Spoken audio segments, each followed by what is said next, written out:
Good morning, everybody. Good morning. Good morning.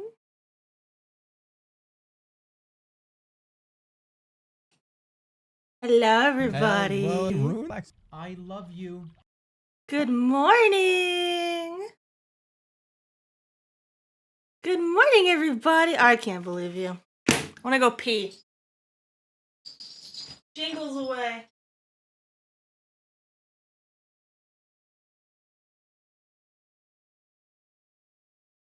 Hi there. Hi there. Hello there. Hello, Hi, how are ya? imbecile.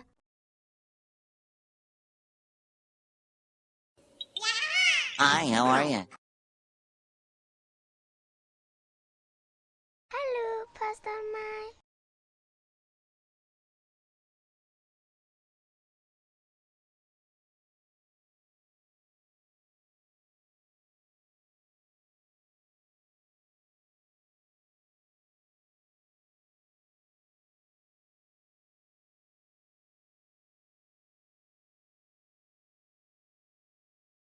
Hello. Hi.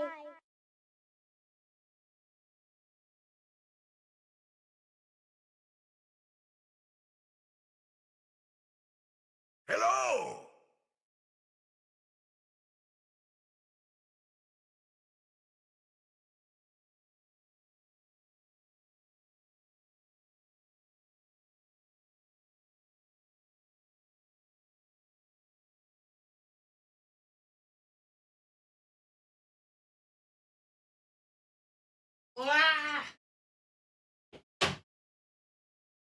I had a whole speech prepared and now I lost it.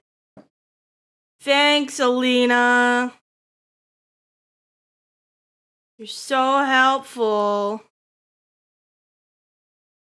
Wow, wow, wow, wow. Hello, everybody. Goodness gracious. Good morning, everyone. Let's say hi to everybody. Hi, Felis. Hi, Dimothy. Hi, Morse. Hi, Anquo. Outpost Relay System. Hi, Craigba. Hi, Izzy. Hi, Hello. Sheburger.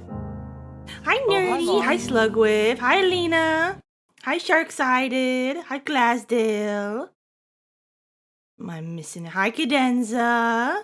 Hi, V. Hi, Koi. Hi, Misla. Mama. Boya! Hi, Peaches. Hi, Sibo. Hi, Manders. Hi, how are you? Hi, Tiz. Hi. Hi, Dev. Hi, Choji. Am I missing anyone? Hi, Rian. Booyah! Great googly moogly. Hi, Zephyr. Hello, What are you Mario. doing today? Art fighting? No. So pretty. Shut the hell up. Hi, everybody. Welcome in. Today is our first stream. You guys won this for the Mimthon. This is a Mimthon reward. Hi, Camille. The fight is over. We are burying our dead right now. This is a funeral stream for all of your projects, unrealized, your WIPs, unprogressed, everything else. We will be going over your sins today. We'll be going over all of your WIPs that you have abandoned, that you want to share, and we will be cleansing them of the guilt and shame and burden that they are holding over your head so that you may move forward onto projects that you actually want to work on and not be held down by everything. Guys, our fight's tomorrow. Don't cheat. Don't go early. Don't pre-draw. Our fight's tomorrow, guys. You have to wait. This is the flagellation chamber. Alright, so apparently you guys have a very interesting idea of what Catholicism is. I have cinders at Hi Daddy, I've been bad. We in Darkest Dungeon now? No, we are currently. The stream is a little bit lore-based. I've never done a full lore-based stream before. I'm not an RPer by trade. As you guys know, I tend to freeze up when we're RPing, but I did theme the stream RP appropriately. So I am currently in some sort of cultural movement. What is it called? Cultural drift of a nun outfit, obviously. I've got my bells, as you can see, on my tassels. And I've got some other significant religious iconography going on. And then in the background, we have one of our very large databases that hold on to all of your memories. If you guys know a little memory stick that's around my neck, this is where this stuff gets uploaded. So we are sitting at the heart of it, and we are here to delete the shame and burden of the memories of things that you have not finished. So we are currently, it's a little bit of a hack, a little bit of a hacking, a little bit of a spiritual thing. I multiply the guilty, so it'll force me to work on it again. Nerdy Pup, you cannot hate yourself into being a better person, and you cannot whip yourself into love. And that's what we're doing today. You really qualify, guys. I got the ministry thing online. I can do weddings now. It's fine. Is that bells? No. I got bells on me. These are diegetic. I actually have the same bells that you can see on Rune. That's what I have on me right now. So that's diegetic. And I'm standing today so that you guys can hear me move around. It does, we'll see how annoying it is. I'd ask you so many questions, but I have to fucking go, bye, Morse! That's diuretic. Smacks you. Diegetic is when something exists within universe. So if you hear music playing in a game and then you see a character playing the instrument, or it's coming from a radio, that makes it diegetic. And give it a hydrate. Been able to locate Rune at all time. Yeah, here's me jingling through the house. I'll get some cranberry juice for you guys. Forgive me, sister, I forgot my keys at home. Do you know? Is that why you never rejoined the call then? Did you get locked out of your house? Are you eating your salmon outside like a bear? I'm not gonna shun the left. Oh, look at the pet! It's so close. So yeah, I have a couple posts on Blue Sky, but most of them are in the Discord. We're gonna be going through. You guys are free. If you came in late, you're free to post something in the Discord. It's in the event discussion. Look for the crab emoji. You guys are free to post any sort of visual example of what you've been working on. Throw it in there, and then we'll talk about it. And we'll do a little. Disclaimer: I've never been Catholic, and I've certainly never been Catholic. I've never even been Christian before. So, for the religiously traumatized in the chat, I'm gonna fuck it up enough that hopefully you guys can stick around and not feel like we're getting like really crazy about it. So that's my jazz for today. So I'm gonna try to get these loaded up and see if it works.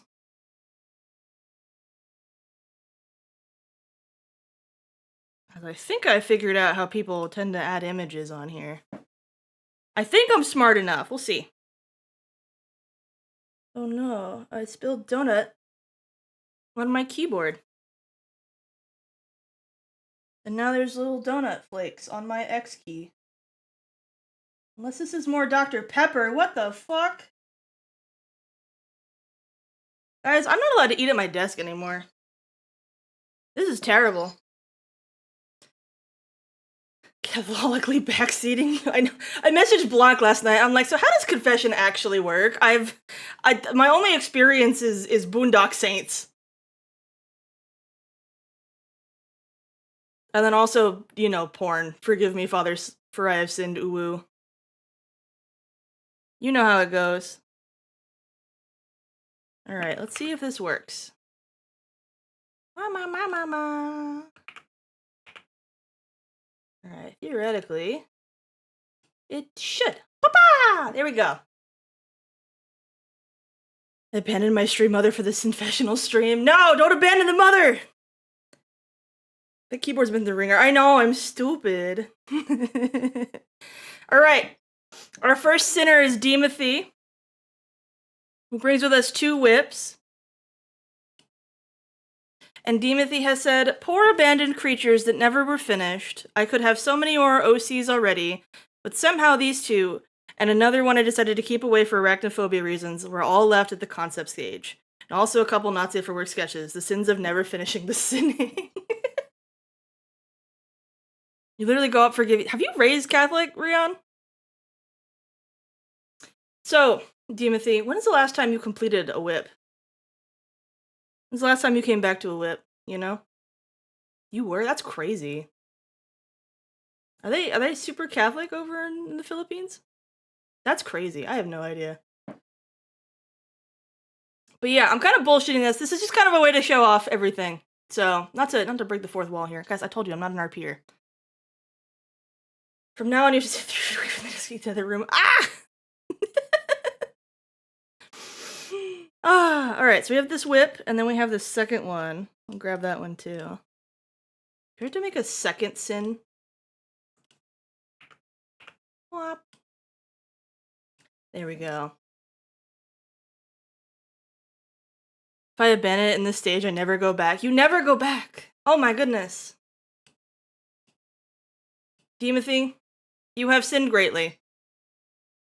You abandon ideas before you finish them, but that is okay. Because that's the kind of person that you work with. That's the kind of person that you think that's your flow. And that's fine. To accept that you have sketched something, and that you have gotten the idea out, and that if it doesn't continue, it means the idea just wasn't good enough, right, for you. If you're not continually invested in the idea, there's no reason to come back to it. You know? Like, even just taking the same idea and starting again is fine. So, I think that you're totally fine. And I don't think that you should hold on to the guilt of it. What's happening? Read the description, guys! Read the description of the stream before you come in and be like, what the hell is happening? We forgive you, Demethy. It is okay that these sketches will never see the light of day. If you feel like you have to repent, go draw a lizard. I believe in you. What is our version of amen? I clone? I clone? To claim this unsinning, type I clone. I drew a lizard yesterday. Draw another one. You can't stockpile atonement for use later. It's not like a health potion. I come. Demethy is forgiven. Alright, and then we have an animation here, and we're gonna see if we can figure out how to open this.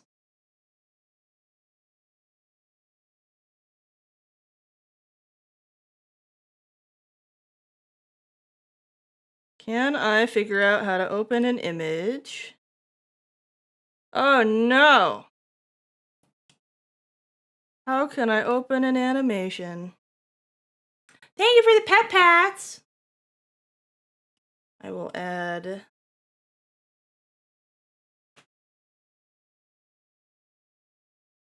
I will do this for now. Woo! Just for the animated stuff, in case we need it. Bam. Woo! Alright, this is coming from Bara, who says, this is a really cool idea. I have so many abandoned whips I need to atone for. This is an animation project I abandoned for a year now. Animation is hard and I got sidetracked on other projects. We have this beautiful snake woman right here. Shark, don't crash out! Don't crash out, you're fine, he's gonna be okay! I'm loving... Hold on, is the snake attached to the hair? This is so cool.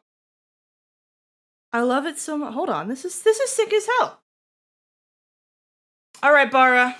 I look at you, and I see that you've learned a lot of things from this piece, and you've taken it into other projects, and not every test needs to come and be finished. You are atoned of your sins. You are allowed to move on from this piece. If you ever decide to pick it up again, you're always free to start anew with all the lessons that you've learned on other projects you've completed. And I think that's totally fine. And if you feel the need to atone through works, go draw a snake with big boobs. and then you will be cleansed. I clone! Blessed. Yippee! I clone, I clone! Alright, let's get that. Now we're on Discord sins. We only had a couple people posting on Blue Sky. So now we're coming up to Discord. Woo, woo, woo, woo. Let's see. Where is the start? Right here. Alright. Let me know if the sounds get annoying, by the way. I know we're all shrine traumatized of the shrines that we don't finish. Oh, it didn't work. How dare you.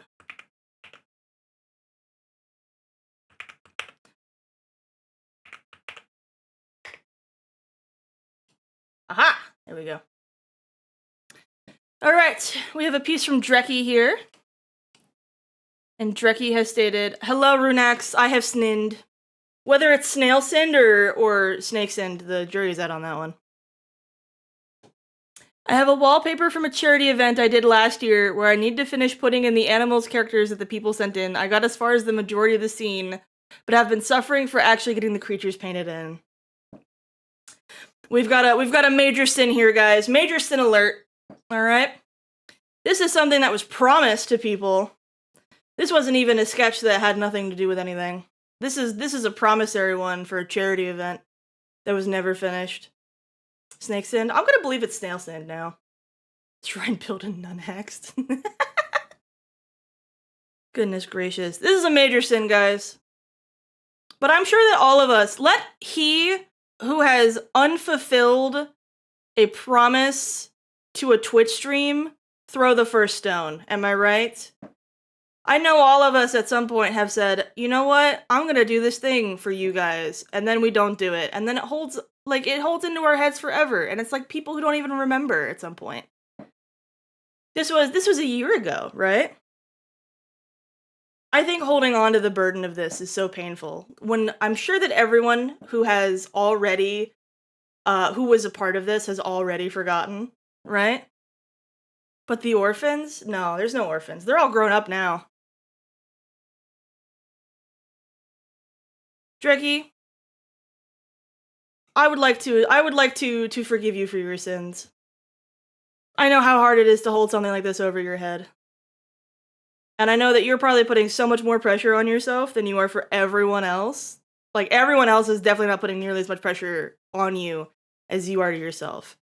And I think in order to atone through works, you just need to tell your community that, like, you started a WIP, and it didn't get very far, and you got really stuck, and it was overwhelming. And have a genuine conversation with your community, and I'm sure they'll let it go.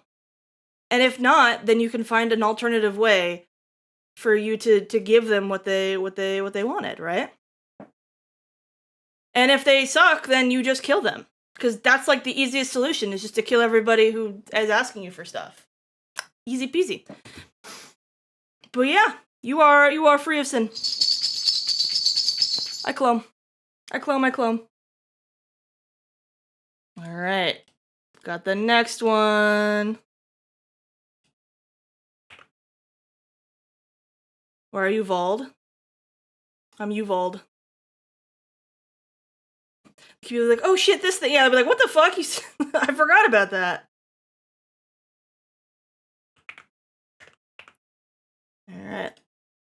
Alright, our next whip comes from Sharksighted, who says, hello, yes. It's me, Shark, who has and does in fact do art. Coda eyeball emoji. Coda blinks cutely. I have many old years worth of whips that I took out of the crispy briefcase. Let's take a trip to 2016, a very unfinished piece. There were 3 of Dylan's mains in the league that I started. Bite more than I could chew, but I was very happy with what I was done, at least Lamau. I'm gonna pull up multiple whips before we do any sort of cleansing here. She's got a pile for us. Boo boo boo boo boo boo. We gotta hear all of the sins.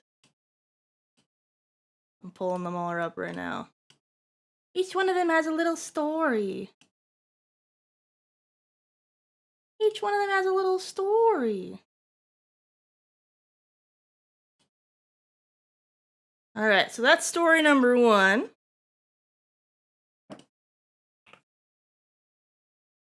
And then, why is my phone going off? Gamers Outreach. I'm so traumatized with my phone now because it used to keep going off for Kofi. And then we have 2018. Yet another massive piece I started out of Dylan's interest. A huge Sinistar piece I wanted to make a poster from. And then we have...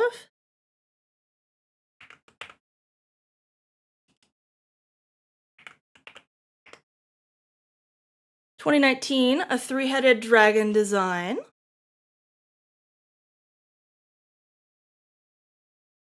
I really wanted to finish this one. I love the lines. Oh, hold on. I gotta pull up this one. Wop, wop, wop.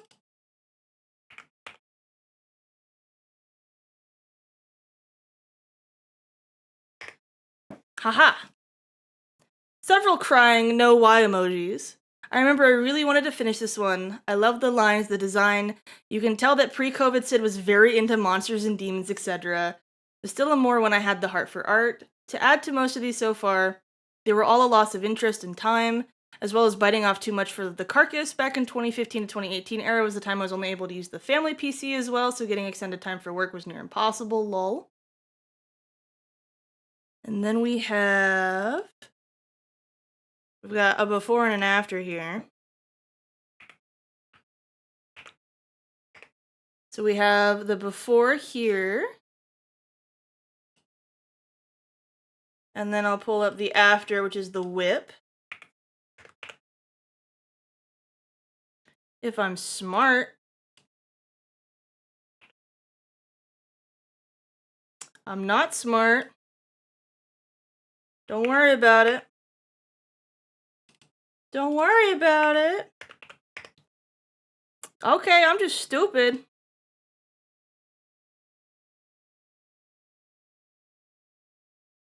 I am just stupid. What's happening here? Hello? I am stupid. What the fuck?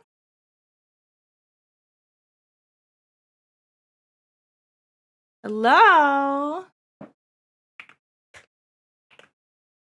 It will not pull. There we go, finally. Alright, I'm figuring it out. Hi, Zuchi! Hi, Shadow Worlds! And then here we have the WIP. Aha! Here's a topical one with the game coming out. Left is 2015, a finished piece I did for Dylan. That was the first one we saw. When we first started dating, as I've said before, this game has been extremely special to us. It was the game that really brought us together, the thing we did together very early in dating. Yeah, make the jokes, whatever. You guys were beating off together. Let's go! The 2015 piece was fully printed and made into a poster that hung on his wall. In 2022, I then tried to do a redraw, or a remake if you will, to see my own growth and make this for Dylan again. He still doesn't even know I started this. If there was a piece I'd go back to now, it'd probably be this one, due to its meaning and importance to me. Game and Mention is off, which is being re-released in a week from now. Yeah! This Heavensward BGM?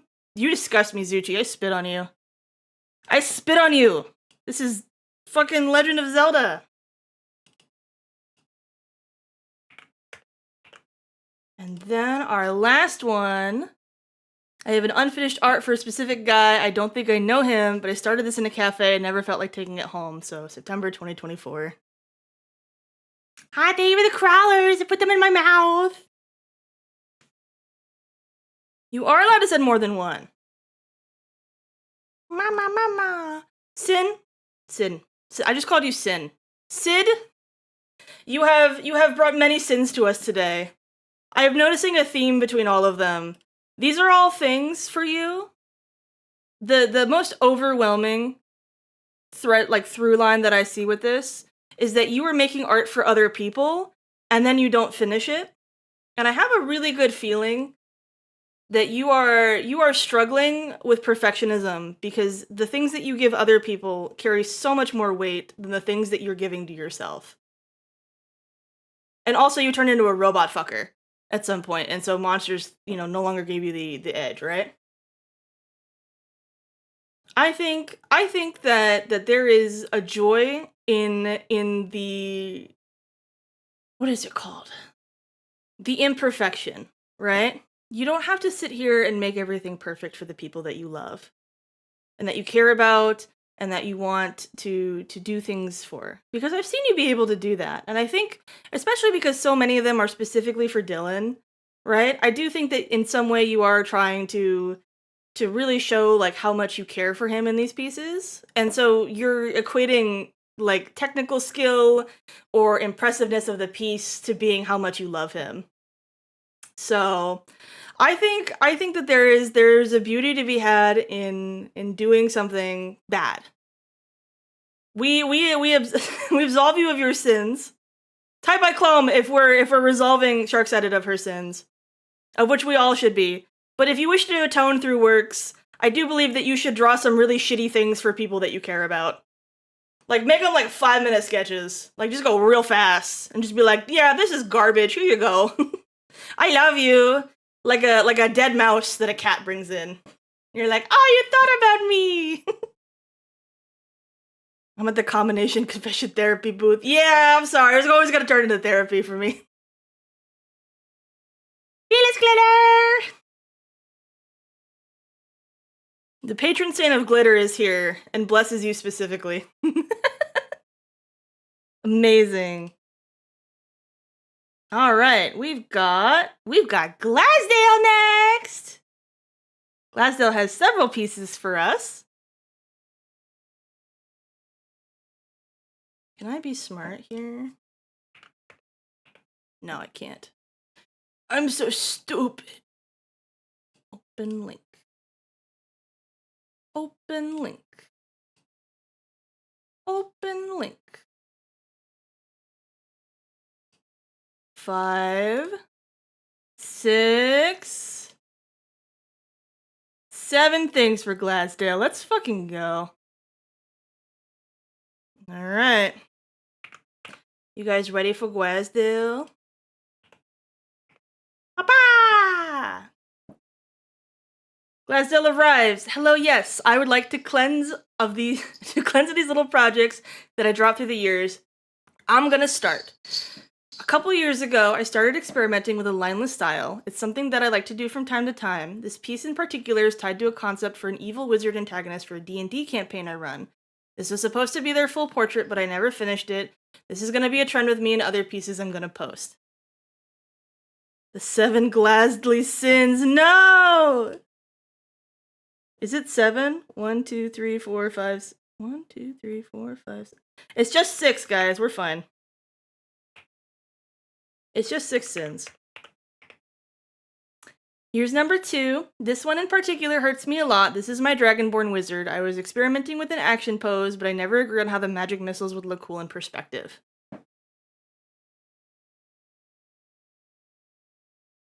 And then we have number 3. Number 15, Burger King foot lettuce. We have this piece was me trying to do grayscaling first, then to start to add the colors, but I never finished. I got really frustrated with the process and really got to finish it. If he sins again, we're fucked. We're so fucked, guys. No, I can't put that pressure on Glasdale. He just needs to sin more than 7 times. Hi, Taylor. Welcome on in. Aha. And then this one got really emotionally charged to finish. This was a concept for my aberration summon for my wizard. The demon in particular took too long to give me the spell, and the hype for it died down and finished, and with it this piece. And then we have... Ba-ba-ba-da.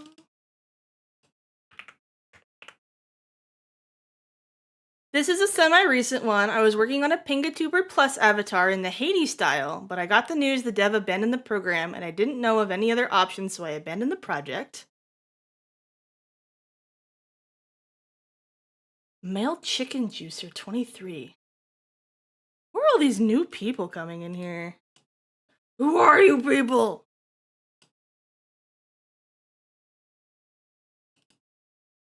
Look respectfully, everybody.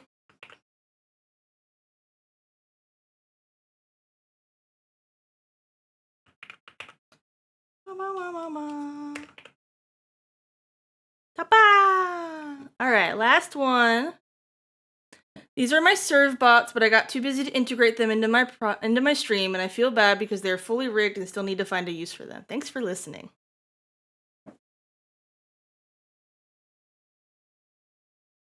Mods, kill this guy. Not Glasdale, but whoever this guy is.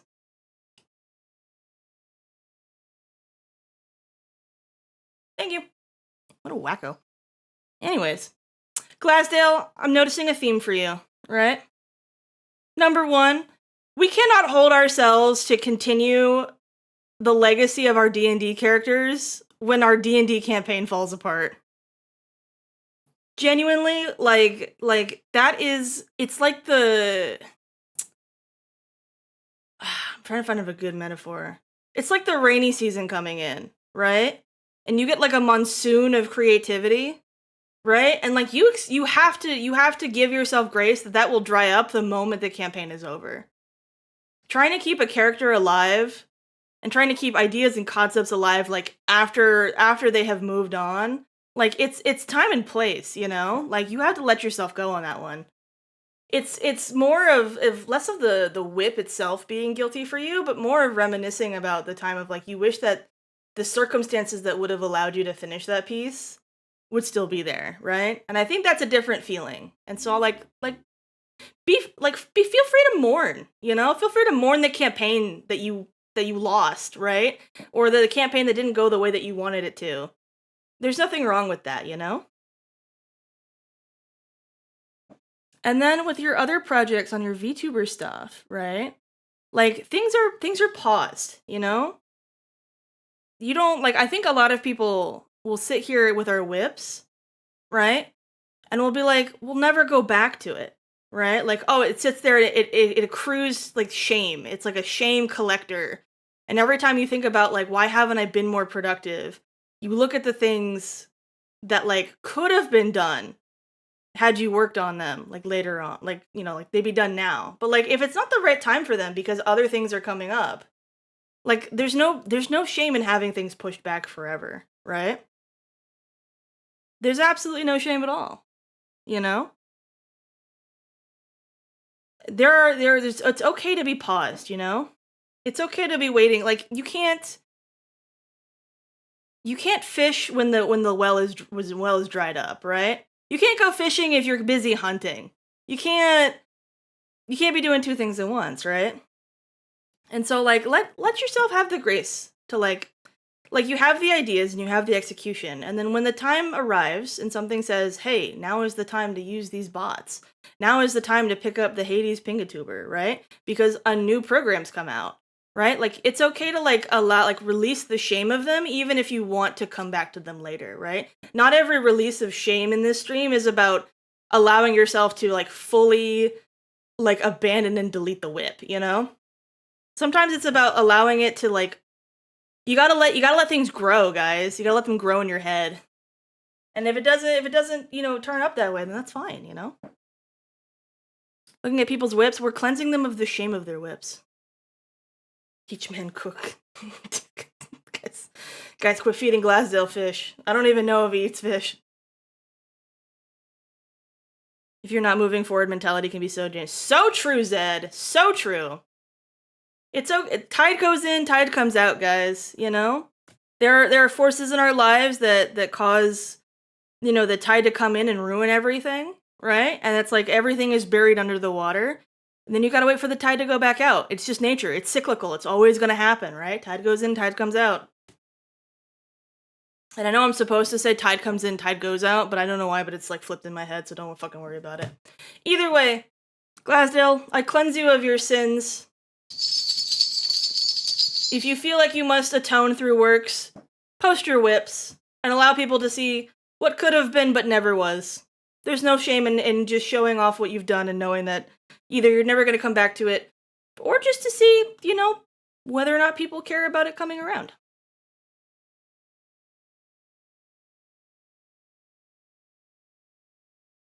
Woo woo woo.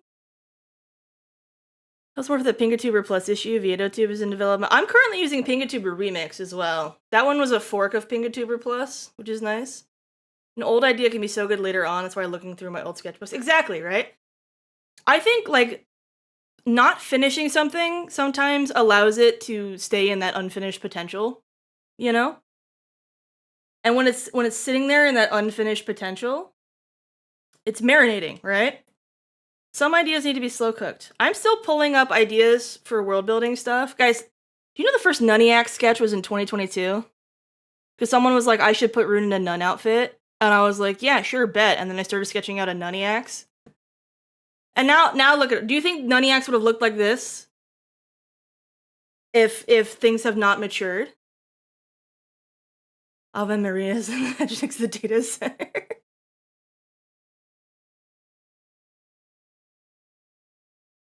No haha for my yoke. I didn't see it.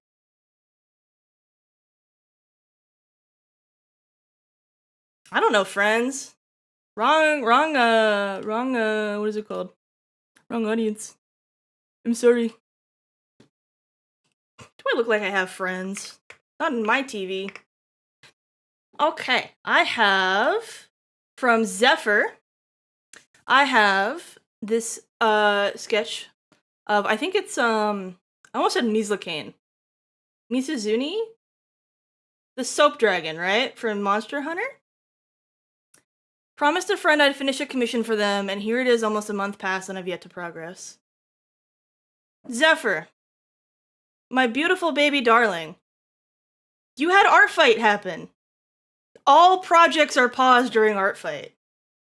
Art Fight's literally our freaking, like that's our sabbatical, you know? It's like a national holiday. It's like a religious festival for a whole month. For freaking artists, right? Give yourself grace. Give yourself grace, I promise. Nobody's mad at you for doing Art Fight. Nobody's mad. You were working so hard on other things. Don't you worry. Zephyr, I cleanse you of it. I cleanse you of it. If you wish to atone, work on it for 5 minutes, and then put it back down. So that you have worked on it post-Art Fight. Only 5 minutes. No more. You're gonna be okay, buddy. I promise. Actually never took part of Art Fight too? Yeah, you did! You were here hanging out with people! You totally were! Even if you didn't sign up on Art Fight, like, you were still a participant in there. I never see you motherfuckers work more. It's because no one told me what I was supposed to work on, nerdy. That's the whole point of the sabbatical. Time-old religious tradition of throwing art at people like snowballs with rocks. Guys, you gotta stop throwing bricks! I will finish it one day. If you don't, that's fine too. Guys, we don't have to finish everything we promise. I know, here's the real psychic damage therapy thing here, guys. I would say probably 80% of this audience has either ADHD or autism or some other neurodevelopmental neurospiciness. We promise so much to people in the hopes that it kicks our ass in gear. Because we know that we're really, really good at working under pressure. So we promise the world to people, hoping that it motivates us to finally do the world, because we feel like we're constantly fucking up our potential, right? A practice in letting go of the promises that you give people is more worth than locking the fuck in. It is so relieving to say, hey, I don't think I'm gonna get this done. Hey, I lost motivation on this project. That's fine. That's okay, guys. I have a problem with gooning in art, so I get... Are you gooning to your own art? Or are you just getting distracted because you're going off to goon instead? I need clarity on this one, Zephyr. What the fuck? Alright, back to the life lesson. Your anxiety will burn out. I don't know how many people, now there are a lot of people that are new here, but I left streaming for roughly 6 or 8 months in 2022. And I also left art. The whole reason I started, we just did the Mimthon, right? The whole reason I started working on a 3D model in the first place is because I was so burnt out of over-promising to people that I almost quit art entirely. I have a fucking art degree. And I was about to throw all of it away because I had burnt myself out so hard on over-promising things to people. There is a limit to motivating yourself under duress. If you have not hit the limit yet, you will. And you may be stuck in a functional freeze right now where you're just kind of disassociating through life and wondering why you never do anything besides look at TikTok or the TV. And I went to therapy for that crap, dude.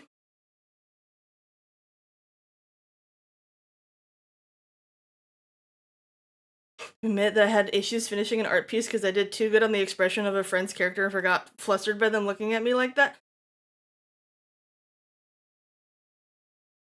This is a problem I don't know how to... Can you guys not stay professional when you're drawing your friend's giant cocks? Like, do you guys not feel a little bit of embarrassment about how flustered you're getting and you, like, lock in? Like, what's happening here? I'm sorry. We're getting out of the anti-shame here. I don't want to know what's going on here. Am I too ace to understand this? What's happening here? Do you guys get shy? You're like, oh man, they're O-faces too. I wasn't prepared for this in the confessional, guys. I wasn't prepared for this.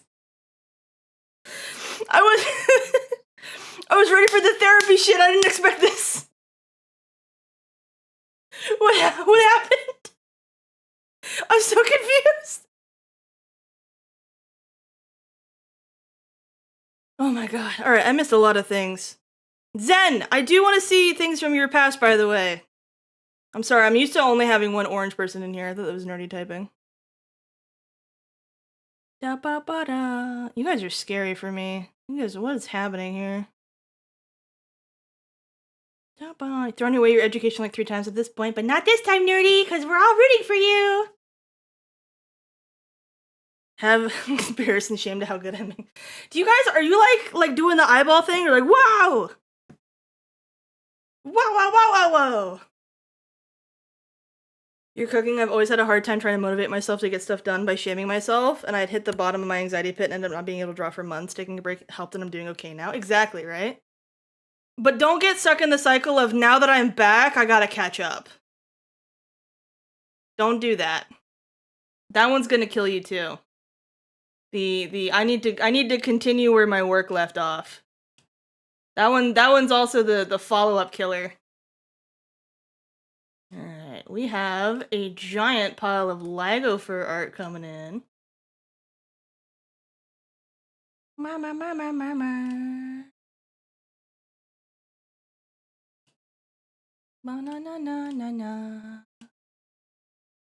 Alright, that should be all of them. Sometimes I go, kya, because I draw a character really hot, and then I push forward because I tell myself I'll draw their pussy later, and then I never do. Listen, you don't have to, guys, you don't have to draw pussy every time. It's okay. Can't goon your own work, how can you expect others to goon it? Very easily. Yeah, because people are, honestly, people are easy to please. I do think that there should be some amount of like, yeah, I like this, you know? And if you're drawing sexy stuff, it should be, I like this a little bit sexy, right? But like, keep it in your pants, guys. Like, go jerk off and then come back with post-nut clarity to like lock in, because those hands do not look correct, guys. That perspective, wild. The color theory, off. Go get post-nut clarity. You need to see what the fuck's happening there.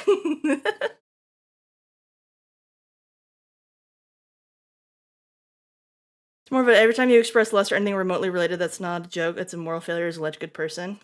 You guys and your religious sexual trauma just makes my heart hurt, and I want to smack you. Somehow we've gone to it is the right of all men to look at women objectively to if I look at women in any sort of desire at all, I am a shameful person. And we can't keep yo-yoing between it, guys. We have to contain multitudes. I respect you as a person, and damn, your tits look nice. We do not have to pit these two ideas against each other. I can say you're hot as fuck, and I'm not gonna bang you. You know? I know that guys, being on Tumblr in the 2010s is the same thing as getting religious trauma, because it was the huge puritanical left coming in. Like, oh, it's bad. It's so bad. Not come back, you drew the hand backwards, dickhead. No, I got my thumbs messed up. Good morning, Gnarly. Alright, we're going through Lego art, guys. Lego has many sins for us. Lego says, I've sinned. Oh, I've sinned an embarrassing amount to the point I have several folders dedicated to my abandoned work that will never see the light of day. There's just a few of my most shameful blunders. In 2022 character design for my sketchbook, I pretty much almost finished when I realized I burnt out, and I also didn't care this much for the design, and so it remains abandoned even though it's almost done. Dick backwards son or wrong thumb's daughter. Dick backwards son.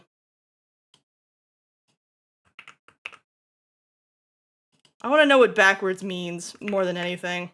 Is it upside down? Is it inverted, where the head is at the base? Like, what's going on there? 2022, I had a cool idea for the Spookies fan art. I still want to draw this character sometimes, but it really wasn't looking quite the way I wanted to. So after actually getting the fur to a nice place, I gave up, and maybe one day I will revisit him. And then we have, I remember this one. I remember seeing whips of this one in our stuff. Ta-da! We have 2023 Genshin fan art. Ew, I think soon after Hu Tao's Person Quest came out. Had big dreams for it, but after adjusting it 1,000 times, I realized I made a lot of fundamental errors that I wouldn't be able to fix easily. Good idea, bad execution, and the face is still cute though, it's a bit of a shame. And then we have... I know this artist. Oh my god, it's your freaking model mama. Sometime in 2023, old Muse Dash fan art for when the character just came out. TBH, I still keep coming back to it once in a while. Changed the dagger recently after it was in a different position I hated for ages. I might just finish this when I find the energy to tackle the veil and hair. Lol. Mommy, oh my god. Wah wah wah. You know what, you got? I'm thinking about the fucking gooning thing, right? Now I know that I needed to get my not safe for work account rolling because I'm built different. I could sit there and not goon while I'm drawing people's titties. This is ridiculous. I could be so strong. I could be so powerful. It would be crazy. I can keep my dick in my pants the whole time. Look at me go. Okay. Sometime in 2024, and the last one is this, my god. It was a really cute sketch I was inspired to draw in the style of Cafe Cuties after I saw someone draw Ancient Rabbit from Rabbit and Steel in this cute maid dress with a Roomba pet. This sketch got completely lost in translation as I couldn't figure out a way to render it. I switched art styles halfway through, and it's been so permanently stuck in the ugly stage that I don't dare show. I spent 24 hours total trying to clean up this mess into the vision in my head, and it just wasn't working out. I decided it wasn't happening and scrapped the idea. The sketch is still quite cute. It is a shame. I draw goon for myself and only myself so I get stuck in the goon loop. In the goon loop! Are you gooning hard or hardly gooning? That's my question, chat. Alright. And then we have 2024 honorable mention to this drawing of my D&D character that I realized I just didn't know how I'd render, so I left it as a sketch Lamau. Oh, Lagopher. Oh, Lagopher.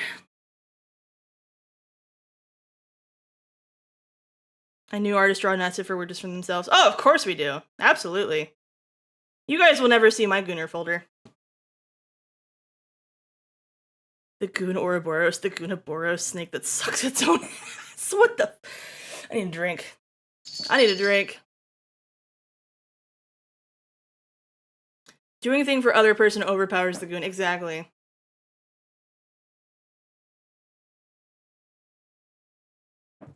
Well, you're sucking their own ass. Alright. Lagopher. I've known you for quite some time. And I know that you are someone who draws with a lot of amazing ambitions.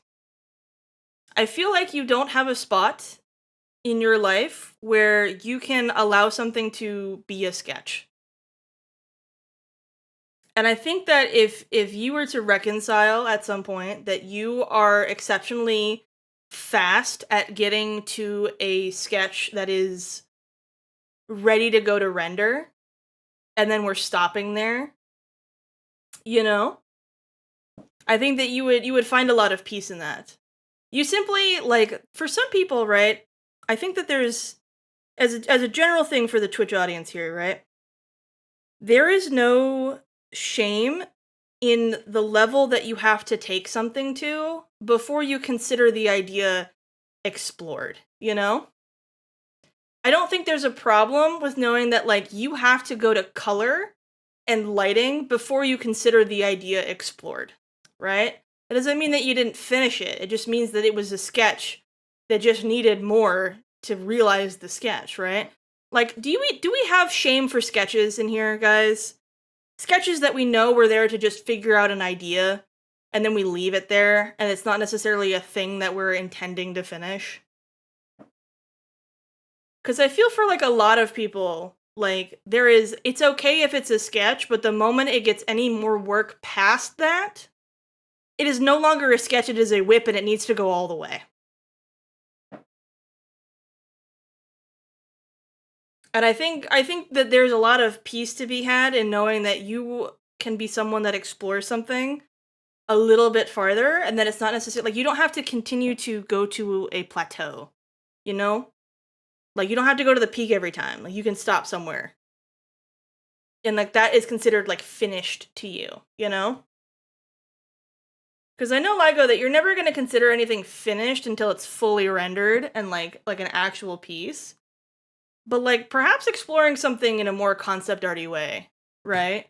Where it's like, instead of asking, does it look good and does it look correct? Ask yourself, did I communicate the idea I was intending on the page? And some things need more communication than others, right? And so, like, it's okay to stop when you feel like you've communicated the idea, right? That's totally fine. So, I absolve you of your sins, Ligo. Allow your WIPs to stay WIPs. Your art has evolved so much in the last couple of years that going back to a WIP is going to cause you so much infinite pain. If you wish to atone for your sins, restart something. Do not go back to it. Hi, Clone. Hi, Clone.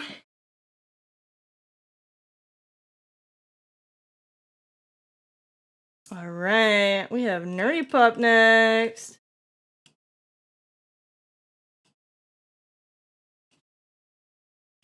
Ba, ba, ba, da, da, ba.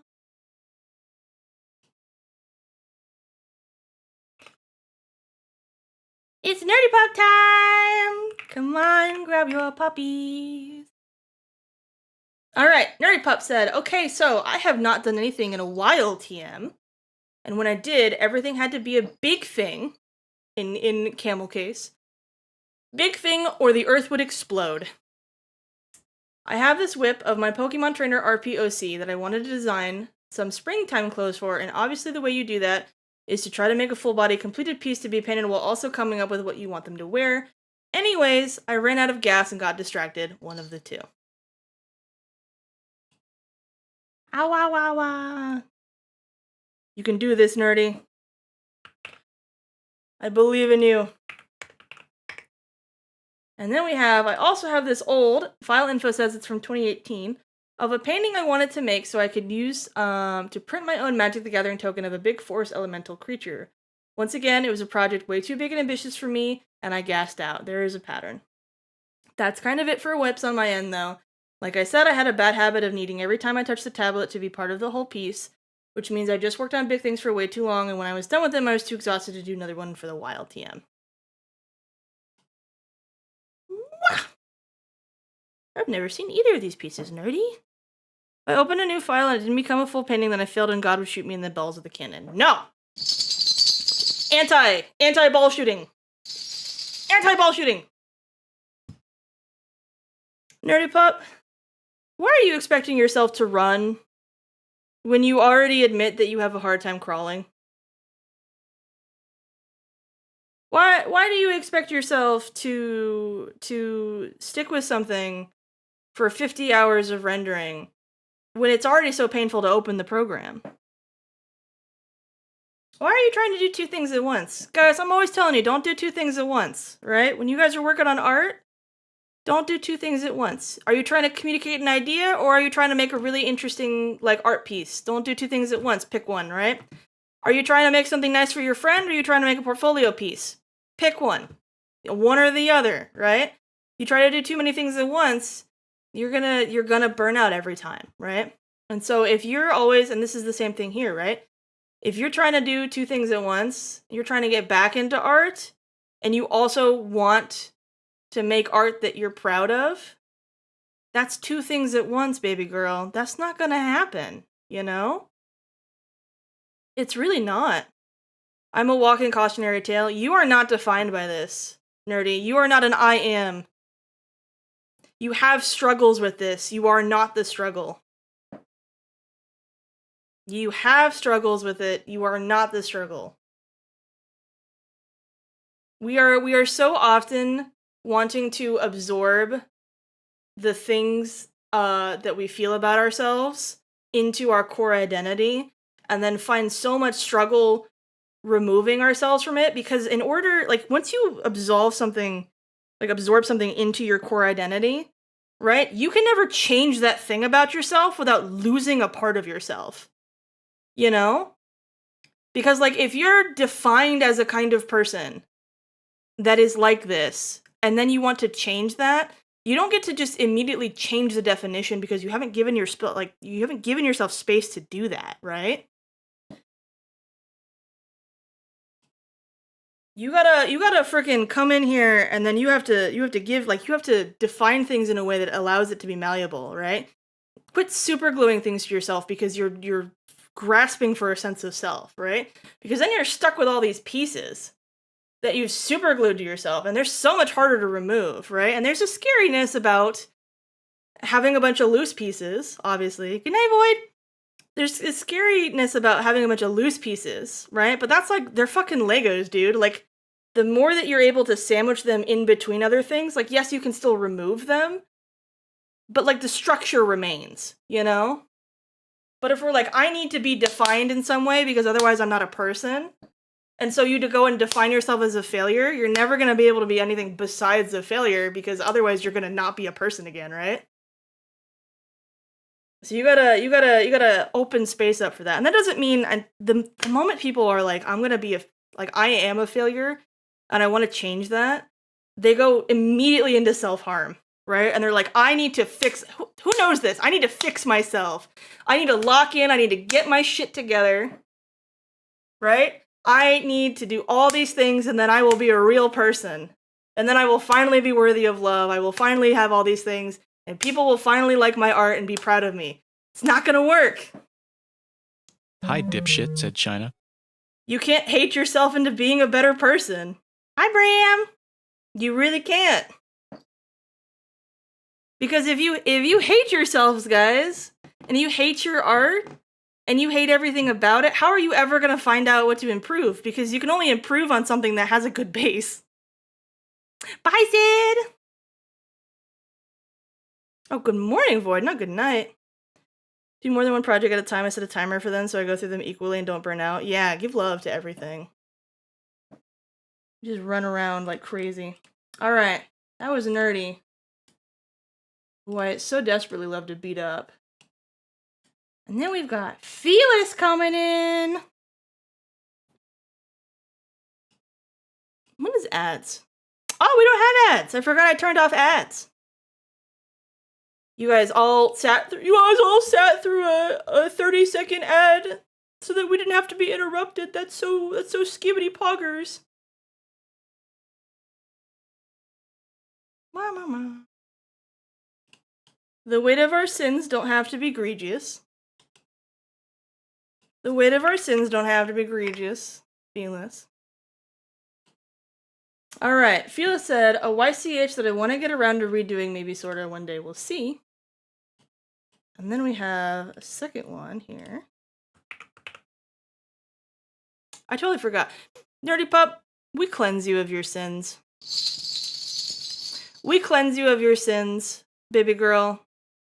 If you want to atone, draw something for 5 minutes.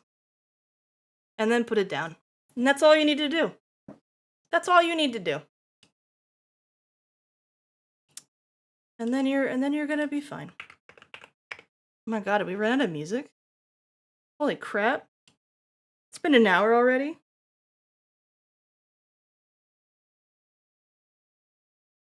What other thing would give the same vibe?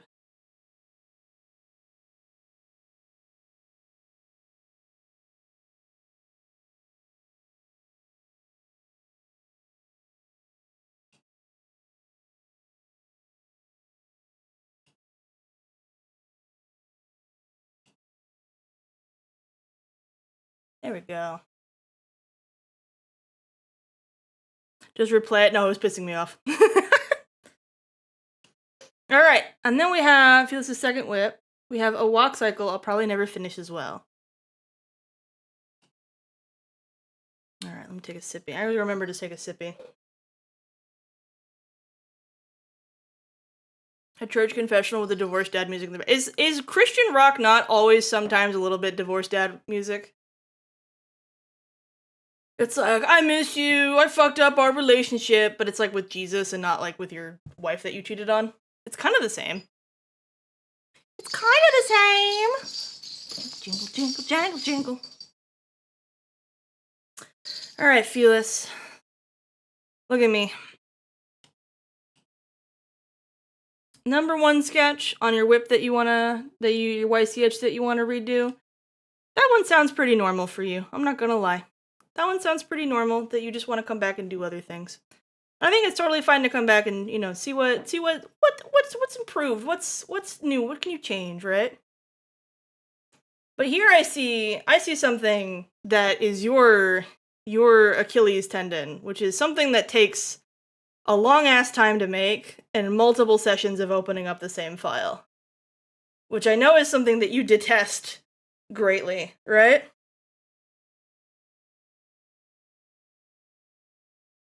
And I think there's a part of yourself that knows what you are and how you operate as an artist.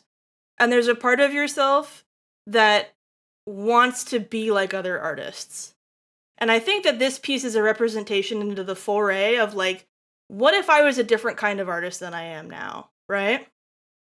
Because I've heard you talk about wanting to animate a lot of times, right? And like how you wish that Paint Tool Sci had a better animation program and how you imported into a bunch of frames and all this kind of stuff. And I think that there is a desire there to be like, what if I wasn't the kind of artist that I am, and what if I went down a different path? And I think that being stuck on this piece is both the journey into the unknown for you and not knowing how these other artists operate and like what they struggle through, and also like you're going into something that you just like you have very little confidence in, right? You know it's something that makes you uncomfortable because you've built your entire pipeline to be the like because you are the most efficient artist I've ever met. You are also in a way the most comfortable artist I've ever met, who is incredibly comfortable in their style and the way that they work and the way that they operate. And so pushing out of those bounds is horrifying for you, you know? And I think that's why this piece isn't finished. I think this was an amazing experiment for you, and I think allowing it to not be a thing that is held over you, but rather a lesson that you taught yourself about what you want out of your own art.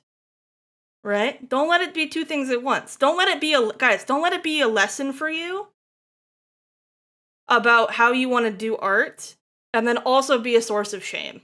It can't do both things. And I think you guys are going to see this a lot with a lot of these whips, right? is that it can't be both. It can't be, oh, I was trying out this new art process and I didn't like it, so I quit this piece. Or I was trying out a new rendering style. Or I was trying out this new program that I'd never tried, and all this kind of stuff, and I feel bad that I never finished this piece, but also I learned a lesson trying to draw it. It can't be two things at once.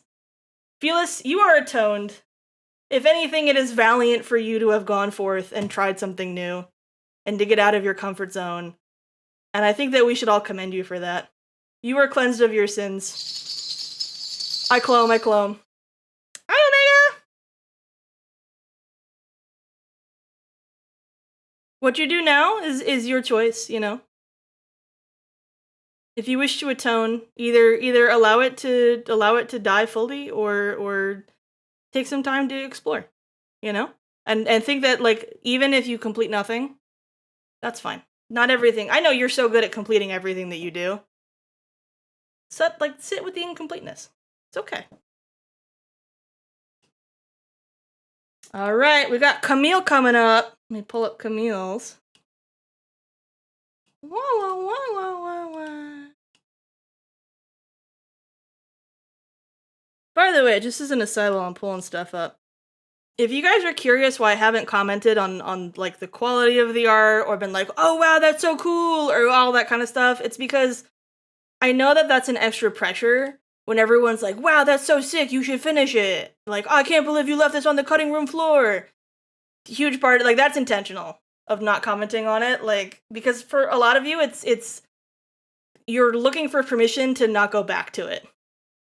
And I think that's a huge part of the confession, right?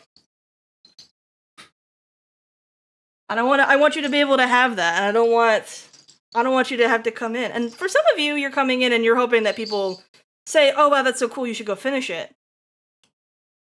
But, like, you know, it's not the... We're not here to fucking evangelist whip you.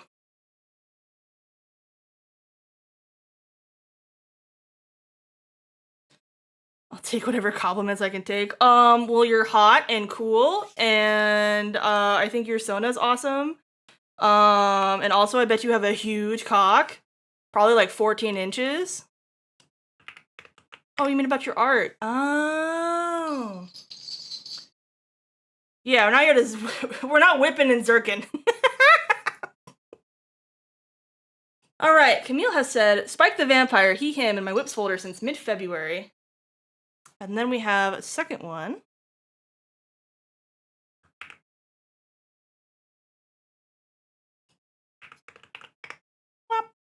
Just kidding, it doesn't want to work again.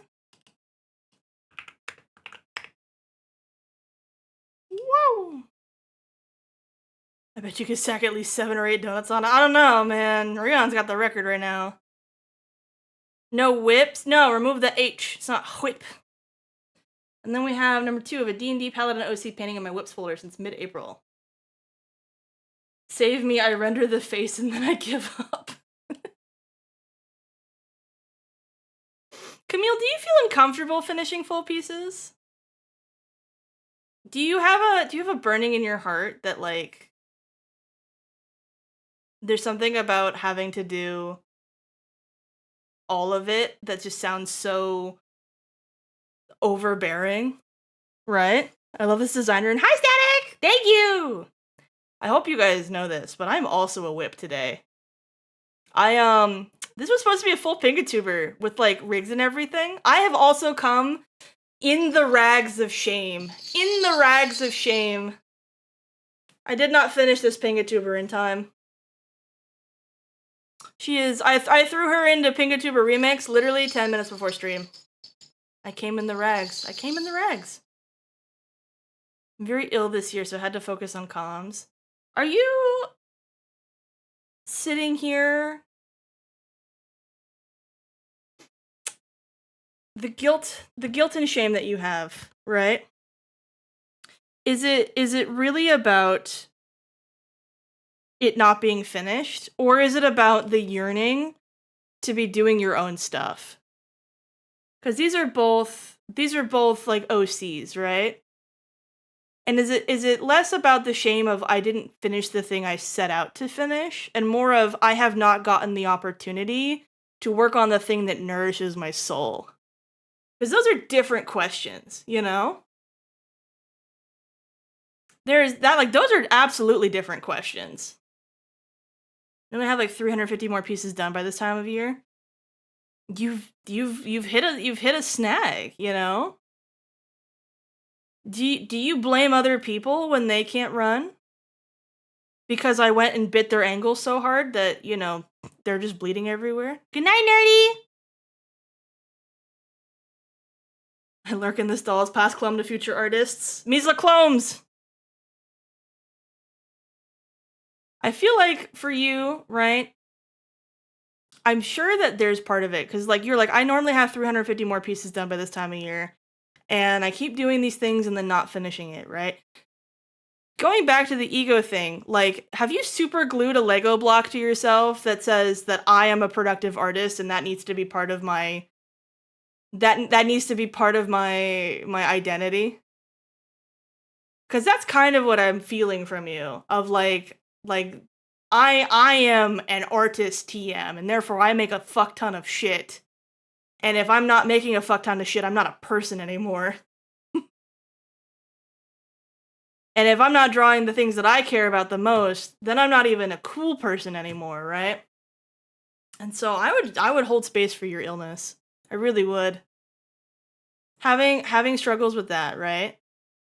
Is like the reason that like you're able maybe to compare yourself and your output to the output of other people is simply because you have just not gotten smacked with the stick of life, right? And now this is like a humbling thing of like, yeah, sometimes my output is not a thing that I need to tie my identity to, and like finding time for drawing your blurbos is probably a really good thing to do for you, because it seems like you really want to. You're just stuck in the mines, right?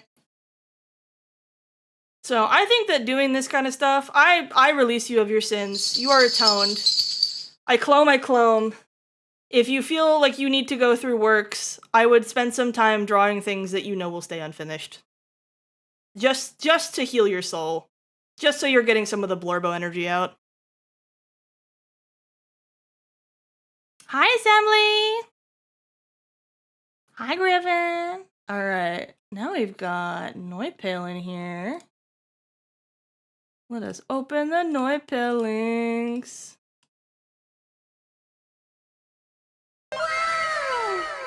Oh, Lucy! Welcome on in! Excise the Blorbo from your brain. Get it out! The voices!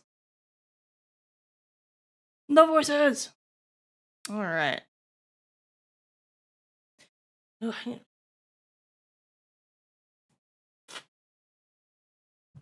saw this earlier, that barboot is so sexy. What the fuck is a barboot?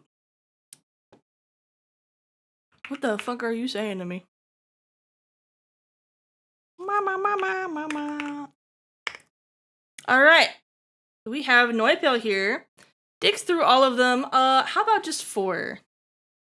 First image, I wanted to play with food shop environment, but got intimidated because I focused so much on leg and table. Thank you! I'm in a special outfit today. I don't normally look like this. I'm not normally this Catholic. This one's pretty new. I'm having the thing again where it doesn't want to work. It's like sometimes Control-C doesn't want to work. There we go. Second image, I wanted to craft a bath that I would want in the future, but ended up with a melancholic illustration of what I currently have. Did struggle with the shoulder and the back neck conjunction, but I figure a couple more lines to determine death would be all, and I should be alright. And then we have third image. Mama. Again, wanting to do environments I can't handle yet. I wanted to try a nighttime mystical sky over a small sleepy city. And then our last one.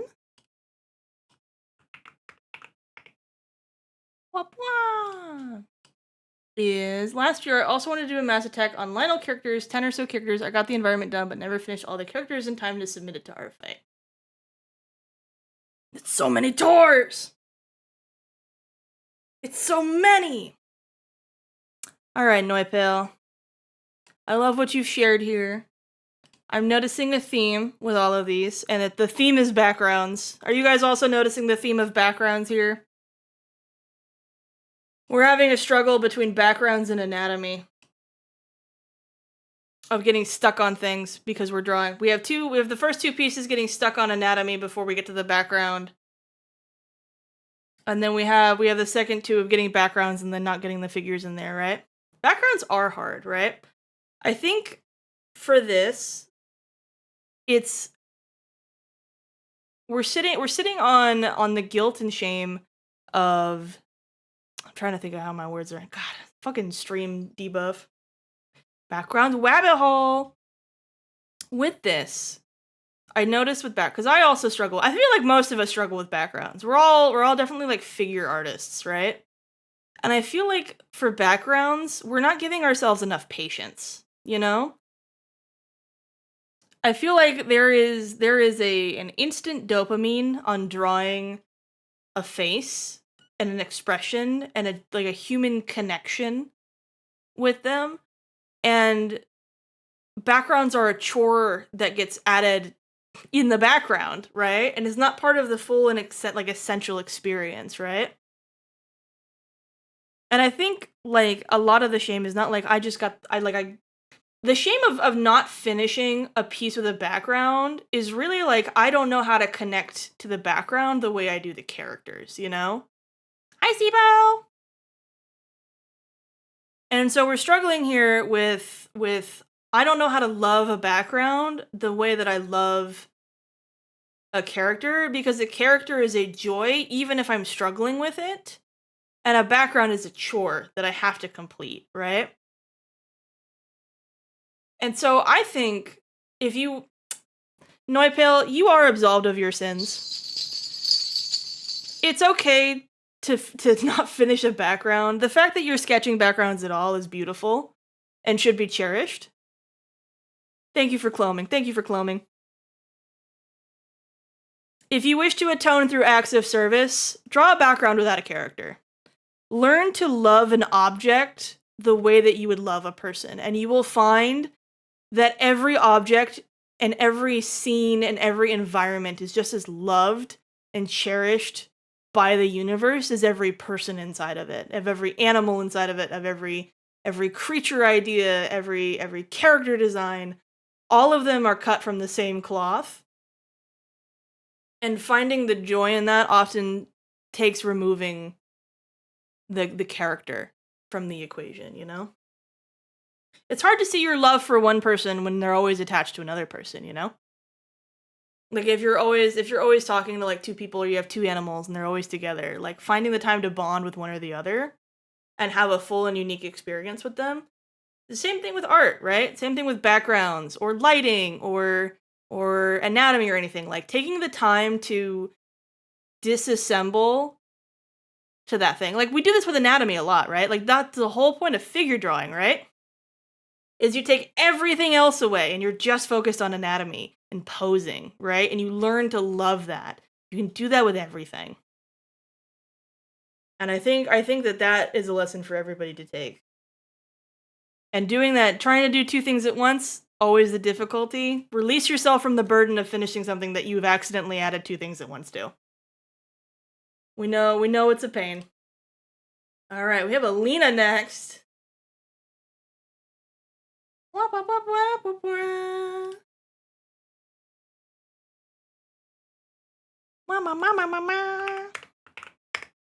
Ta-da! All right, we have Alina, who said she was working on an app that would both let you use your phone as a light stick, because people in the West use phones in lieu of lighters now, and also let you import or connect to a scheduler, which would determine the lightness hue for the particular show. Was using this as a project to teach myself more Python. Life happens, so it's been gathering dust. Alina, this is a very cool idea. I think you're doing two things at once, aren't you? Is this your first? This is your first time in Python, right? Then you've definitely done two things at once, right? You have attempted to make an app that is usable by people and serves a function, and then you're also trying to learn something, right? And so what we've done again is we've done two things at once, right? Not that we can never learn, like we're always constantly learning every time that we do anything, right? But when our intent is to learn and our intent is to make something polished and ready to be usable by people, right? That's always so difficult. And I say this all the time with like commissions, guys, of like you should be drawing in your comfort zone when you're doing commissions, because trying to make something that's beautiful for the client and trying to learn how to do something new is a recipe for a freak out, right? And so same thing with here with projects, right? It transcends digital art, right? And so with that, like definitely like don't be hurting yourself like that. You don't want to be fucked over. But of course life always comes in the way. Remember, projects are paused, right? Projects are paused. There's nothing wrong with going and doing a project to learn something and then coming back to your main project when you have the lesson learned, right? I don't think there's nothing wrong with that, you know? But Alina, I absolve you of your sins. I clone. You are allowed to release this project. If you wish to atone through actions, if you wish to have panache, you may code hello world in Python. And you may post about it. And then you can be like, "Yay!"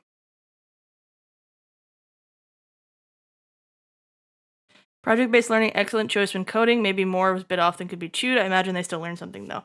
I think when you're trying to make a polished project that gives someone something, and whether or not it's...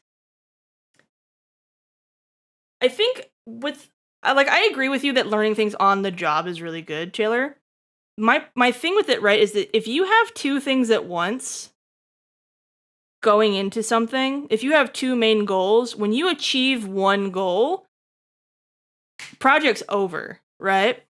And I think what happens most of the time is that we're going into projects to learn something or to try something new, and then also to make a completed thing that people will like. And what's gonna happen every single time is you're going to learn your lesson before you finish the project, and then you will abandon the project. Once you learn, oh, this is how this rendering works, or oh, now I know how to do XYZ in this program, or oh, I tried out this thing and I didn't like it. That project is now dead because you have achieved one of two goals. You do not have to achieve both goals for that project to mentally go out of your head, right? It's just gone. It's gonzo. All right, next one. I have to turn the screen off because we don't have a visual images for this. Why, Nart? Why you cross it out? Why you cross it out while I'm about to read it? Shame. Gulag. You are allowed to have shame and guilt about projects in here, but you are not allowed to have deceit for the priest. You cannot deceit the priest. Shame. I put you in art gulag. Lying to the priest. Shame. Alright, I'm gonna read it anyways. Nar says, with no image, I owe Samita art from a giveaway in December of last year. He said there was zero rush, and wouldn't care if it took me a year, but I don't think that was within the expectation of it taking this long. There is no WIP I got sucked into, belonged to her less than a month after the giveaway. That is a WIP. That is a work in progress with zero amount of hours in it. The guilt is the obligation, of course. The WIP was committing to doing it in the first place, you know? Nart, do you think that Samita's lying to you when he said he doesn't care if it takes a year? Because you said that he said that it would be fine if you took a year. And then it's not taken a full year. And so you're still in the deadline, right? So unless you think that Samita's lying to you, the deadline's been set. You're holding yourself to higher expectations. For what reason? Samita, the person who won the thing, sets the goal. Don't do two things at once. You can't say, oh, I'm going to fulfill the obligation that I set forth, and also I'm going to make it really fucking big and feel bad and somehow go back in time and finish it early. You know what I'm saying? Nart, same thing with Dreki at the start of the stream. Let us who has a WIP, like a charity event thing or a raffle or an ode commission who has gotten way out of hand and is now super like long, like late, or has been like way too long with a vague deadline and is just racking up the shit. Let he who has not done that at some point in their life cast the first stone.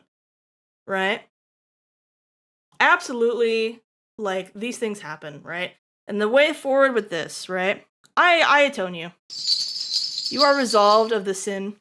Because Samita's already forgiven you, and he's colored Jesus, so, like, I don't know what to tell you. I absolve you of the sin in the eyes of the creative lords. If you feel like you are not absolved, then you need to go to Samita and you need to talk to him.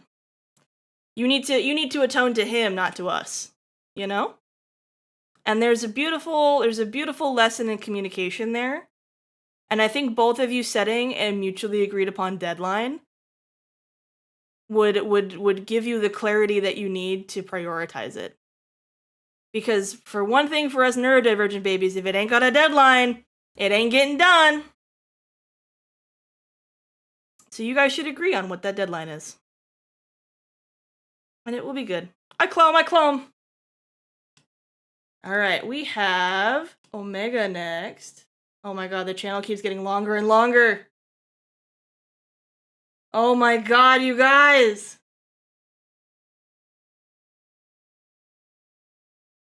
I might just have to start streaming the screen. Woo! You guys have like 9 whips each! Oh my god!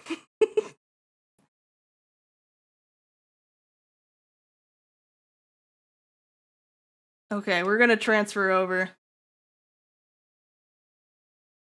We're gonna transfer over to a screen show. Why clone? You can't ask that question.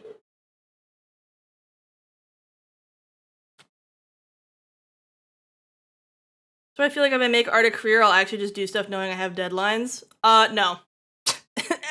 As someone who's done art as a career, no. You guys, don't force yourself into a shitty position to see if you'll finally get things done. You gotta build systems now. You're not gonna build them on the fly. You're gonna burn out. All right, let me pop this here, and then I'm gonna go. Whoop, and we're gonna change the format here. So ain't nobody post bobs.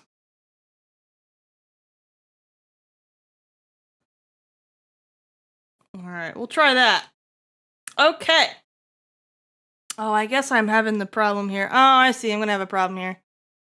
Never mind. Never mind! I figured out how I'm gonna do this. Womp, womp, womp, womp, womp. How am I gonna do this? You guys posted so many whips! There's gotta be a faster way. What about like that? And then I open like that. We'll try that.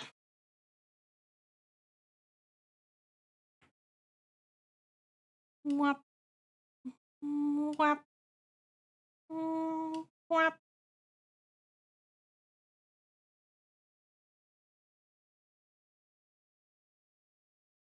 We'll try something like that. Self-sabotage is never the way. You guys can't do things when you have an assassin of yourself. Cannot work on deadlines 90% of the time. If I have a deadline, I will not touch the work till the day before. Yeah, absolutely. You need to be going through the whole process of figuring out how you work best before you hop into something. That's why, like, I know I've given out, like, VGen codes and stuff, right? To people, but I never give them out until they figured out how to do commissions, like, on a thing. Because, like, everyone's like, I'm so excited, I'm going to open up commissions, and they open up, like, 10 slots, and they get a bunch of commissions because they opened them up really cheap. And then they immediately go, oh my god, I don't have a system for this. And then they get scared of their commissions, and then they burn out. And then they hide off the internet. And that's what happens every time. It's not good. So you gotta figure out that system earlier, you know? Because the people who make art a career are not the people who are really good at art, it's the people who are really, really good at working consistently. And that's something that you can only learn through years of trial and effort. So we have Omega's WIPs here. Just a lot of, oh my god. This WIP is malformed and potentially dangerous. What the fuck? Omega, are you sending us malware?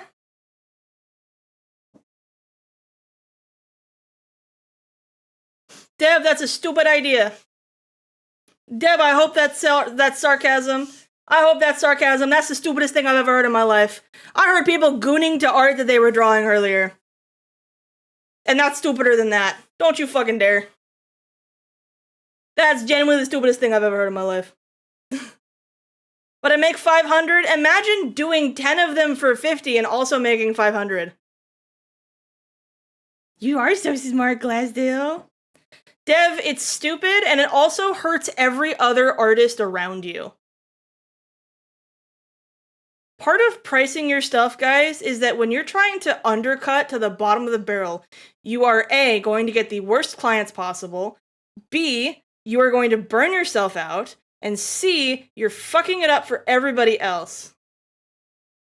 Because now, if there's a bunch of people like Dev running around doing $5 commissions, how is anyone gonna fucking pay their rent?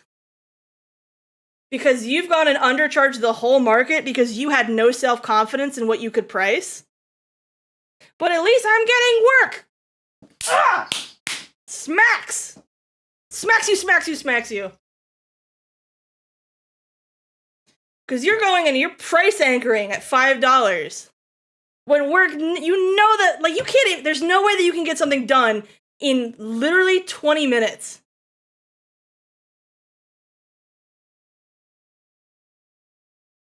Oh, man, Dev, I fell for your rage bait so bad. Well played, well played. Can I get a shout out for Dev Delver? Man, I fell for that rage bait so hard. That's amazing. Holy crap. Promise I have a full-time job, so I'm working most of my days, and then when I get home, I lose my motivation because I have it while I'm at work.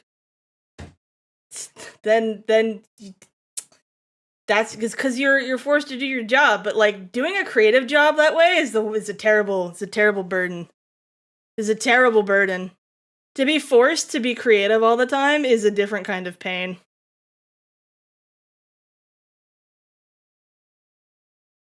Don't fuck it up for the rest of us just because you want to be seen in your noble suffering. Yeah!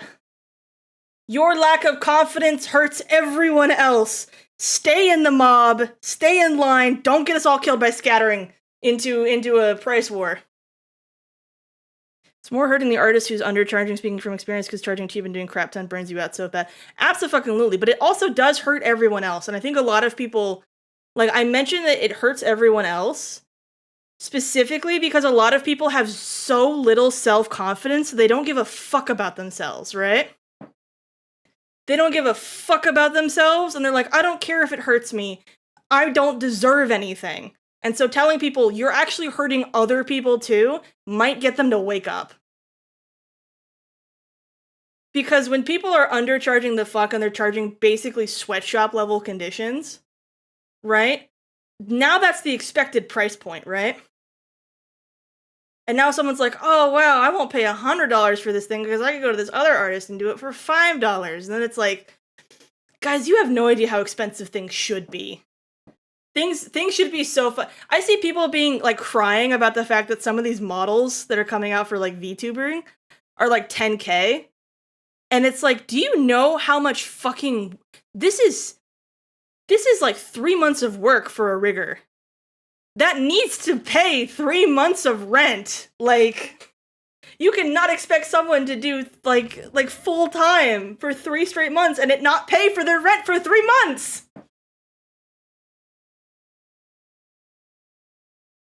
That did, in fact, wake me the fuck up when you first brought it up. Exactly, right? Because there's so many people who are like, I don't want to hurt anybody. I want to be small. I want to be small. I want to be small. I want to be small. I want to be small. I want to be small. No one look at me. No one look at me. But if someone commissions me for $5, then I'll feel like I'm, like, at least someone thinks I'm worth something. I smack you on the head.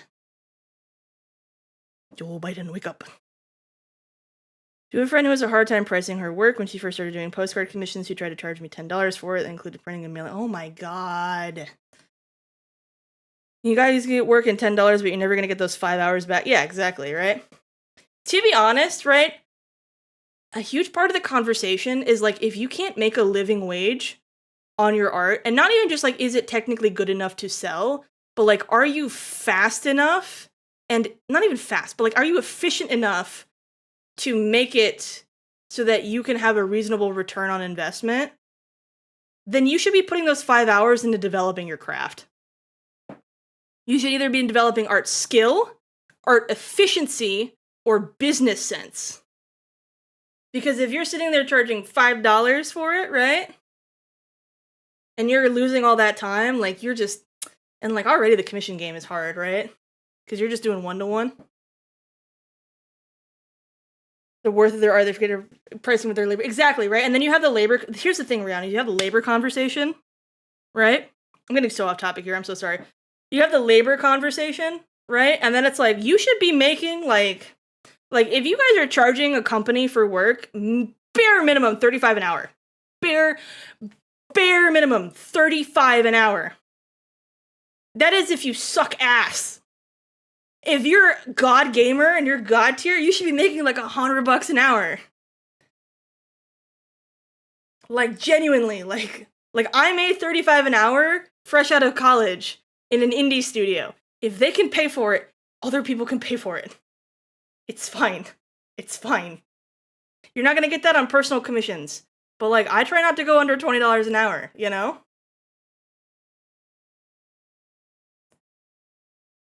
Pennywise image I showed for you, how much would you pay for that? Because they were commissioned out of curiosity. The price that I think that it's worth and the price that I would pay are different, Zephyr.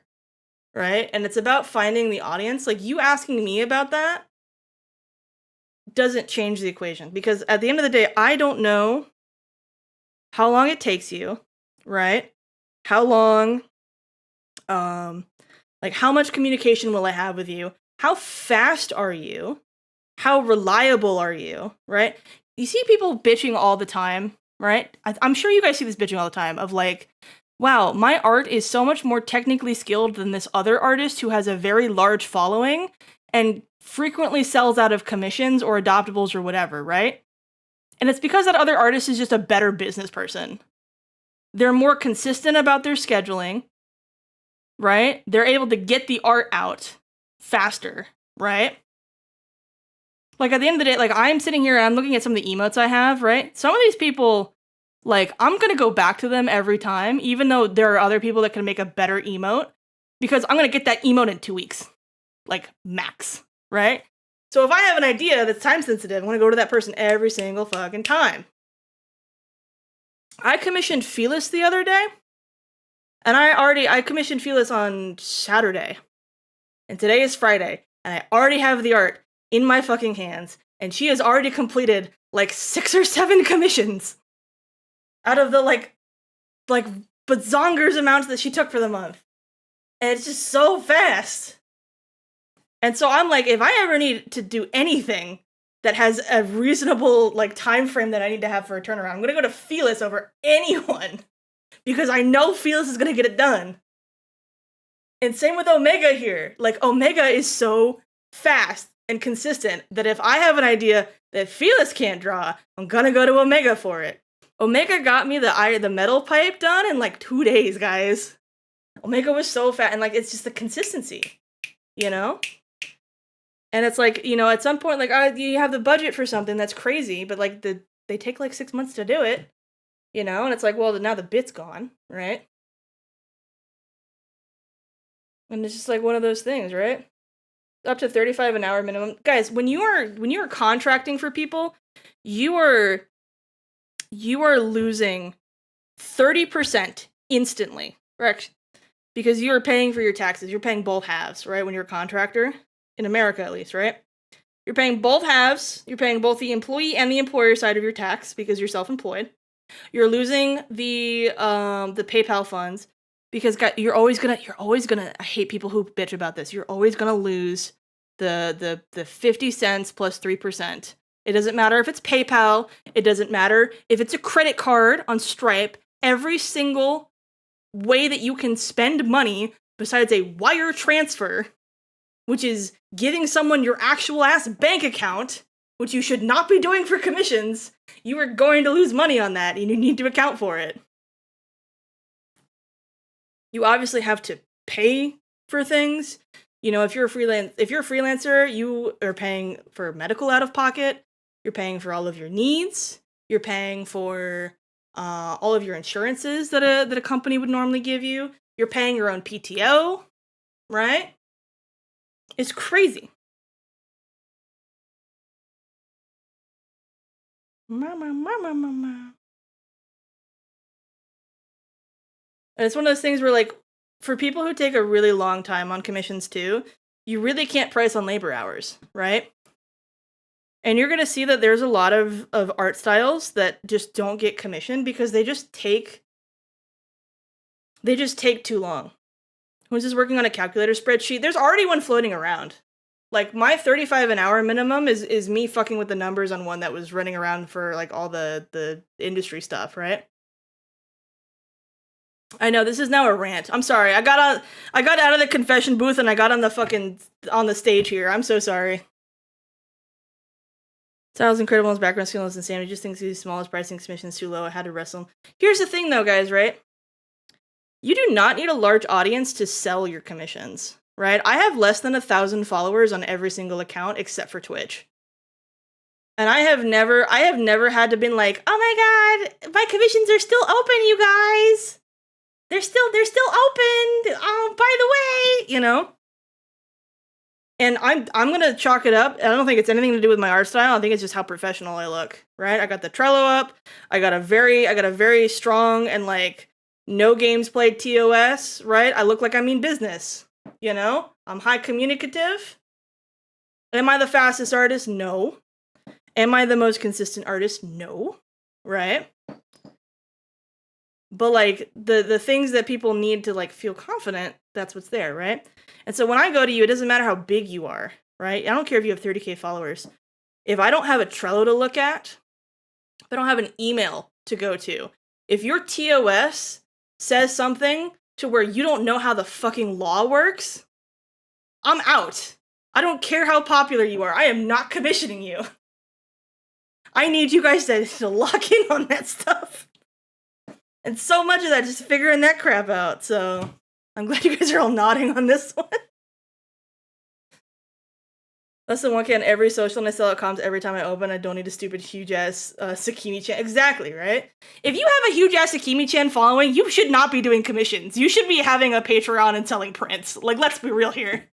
At that point, the math is off about doing commissions. You need to be making things for your 30, 60, 100K followers that they can all consume. And then hope that like 1% of them translate into buying a print. And you will have made more money than have done like a commission, right? And that's why they say, like, once you're in the commission game, get out of the commission game as fast as possible. Once you have to put your eggs in many baskets.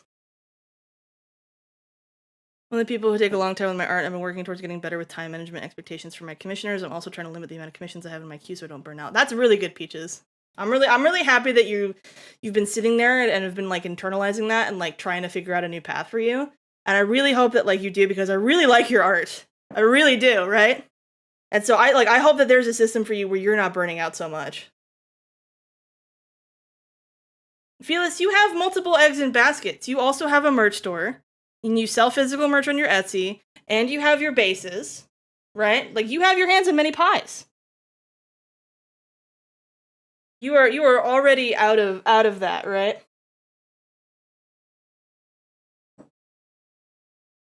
And that's the game. But like, for people that like spend 50 to 100 hours on a piece, no, don't commission prints. I'm sorry, you have to do prints. If it's gonna take you 100 hours to complete something, like, you got to do prints. This not just, you can't charge someone for 100 hours. It's just not happening. You have to find something that's price comparable, you know? It's crazy. All right, I have shot my guys. I crashed out a little too hard on Golf with Friends yesterday, and I might have thrown out my voice a little bit. And now I've been crashing out on commissions. Thank you for the hydrate. All right, back to sins. Okay, we have Omega's sins. He did not type much about this, but it seems like he's got some blurbos. More drink, thank you. More drink. Oh, we held hands, Sibo. That's so cute.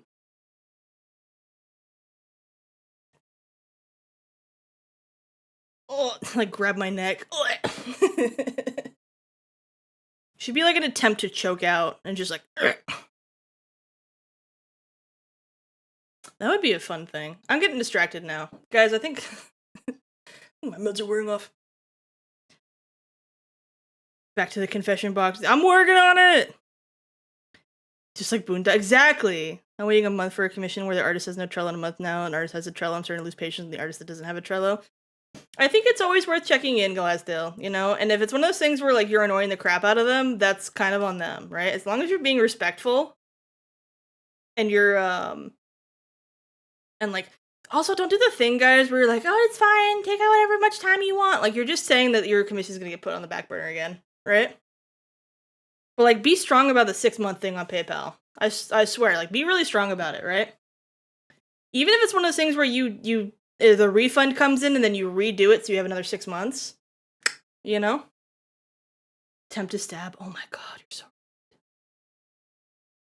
Okay, hold on. Take my headset off and I'm gonna do a little lap around the room, reset my head, and go back to being a good priest, and not this Evangelion priest, evangelism, fire and brimstone yelling about crap. That I am wont to do. Alright, I had a good walk. The jingling. When you guys ask me for help on things, just imagine I sound like that with my little gesture hat. Jingle, jingle, jingle, jingle, jingle. Waiting for a plush for 2018. Guys, if you have waited longer than a year for a commission, I'm back on it. I'm so sorry. That commission's dead. Alright? Like, dead ass. That commission is not happening anymore. If you're waiting on a plush from 2018, the like, strictly, the math is off. The math is off. Like, what they're probably charging now in 2025, there is no point in putting the amount of hours. So say it takes them 10 hours to complete something. Like, just anybody, right? And you commissioned them 5 years ago. And it takes them 10 hours to complete something, right? And you paid $50. And now it takes them 10 hours to do something, but they're 5 years better, and they charge $500 for it now. Why the fuck would they ever complete your commission? They have limited hours in the day. They have limited hours in the day, and there is no point in working, even if they haven't spent the money you gave them. It will always make more sense to just refund you and work on something that is they're commissioning now at that $500 price point. You guys have to, if people are not getting your shit done, right, you have got to be on them about it. I don't care. Like, I get so sick of people just not getting shit done. Like, they've forgotten, they've moved on, they hope that you never fucking contact them. Right? It's not gonna happen, you know? Like, the math is off. It makes more sense to take a $500 commission for the same 10 hours and then refund you the 50 and then move the fuck on. You have accidentally become a bank account for them. They just never got to deliver it? Well, Siba, why are you not talking to them? Why are you guys so scared of conflict? If you guys have comms that are not being delivered, make a stink about it on social media, guys. I know a lot of artists are like, I can't believe they turned a private matter public. I'm sorry, but if you're a commission artist, all right, you are running a business. If you are a VTuber, you are running a business. I don't care if you think that you suck and it's a hobby for you. A hobbyist business is still a business. And businesses have obligations to fulfill their orders. You are interacting with a business, not a poor uwu person. And you are allowed to give grace to people, but at the end of the day, they owe you something. Smack. And same way that when fucking Denny's decides to change their eggs into some sort of egg byproduct, and people make a stink about it on Twitter, right? You're allowed to say, hey, this person never fulfilled their order from me. I'm gonna make an artist beware, right? You can give them the grace of like, hey, this person never delivered this thing to me in 2018. You know, you could message them first and be like, hey, like, I need to put a beware out on you unless you can resolve this because this is getting ridiculous, right? Like, that plushie's gone, man. Either that, did you ever see pictures of it, Sibo? Because if they didn't show pictures of it, I don't know if it actually existed. Don't lie to your commissioners, guys. I don't care how much, like, guilt and shame you feel about not being as far along in progress on your commissions as you feel like you need to.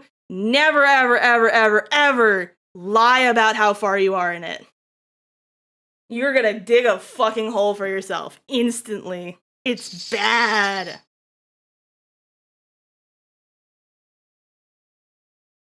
Try to keep myself open to people telling me if I owe them something that I might have lost track of so I can keep it right. So true. Like, be open for that, but also, guys, you need to be tracking your own stuff. You genuinely need to be tracking your own stuff. If you are not tracking your commissions and you're just hoping that other people remind you if they need something, right? Like, that's not good business practice. Remember, you're running a business. It doesn't matter if you're not making a lot. You are running a business. You've got to lock in a little bit. Twitter call out post for McDonald's 110 over, they gave me pickles. Katenza asked for no pickles! I'm gonna go over there. Yeah, good job, Tomato. I have holds on a project for a client. I'll let them know that something has come up, and 9 out of 10 times have been understanding or okay with it. Open comms. Exactly, right? I feel like a lot of people go into comms because they don't want to do a traditional job. And there's this idea of, I get to sit there and make art for people forever, and it's so cool, and I get to be creative, and people are just gonna give me money, and then I get to make things for them, and it's so beautiful and wonderful. And it's like, no. You're trading one boss for 100 bosses. You know what I'm saying? It's bad.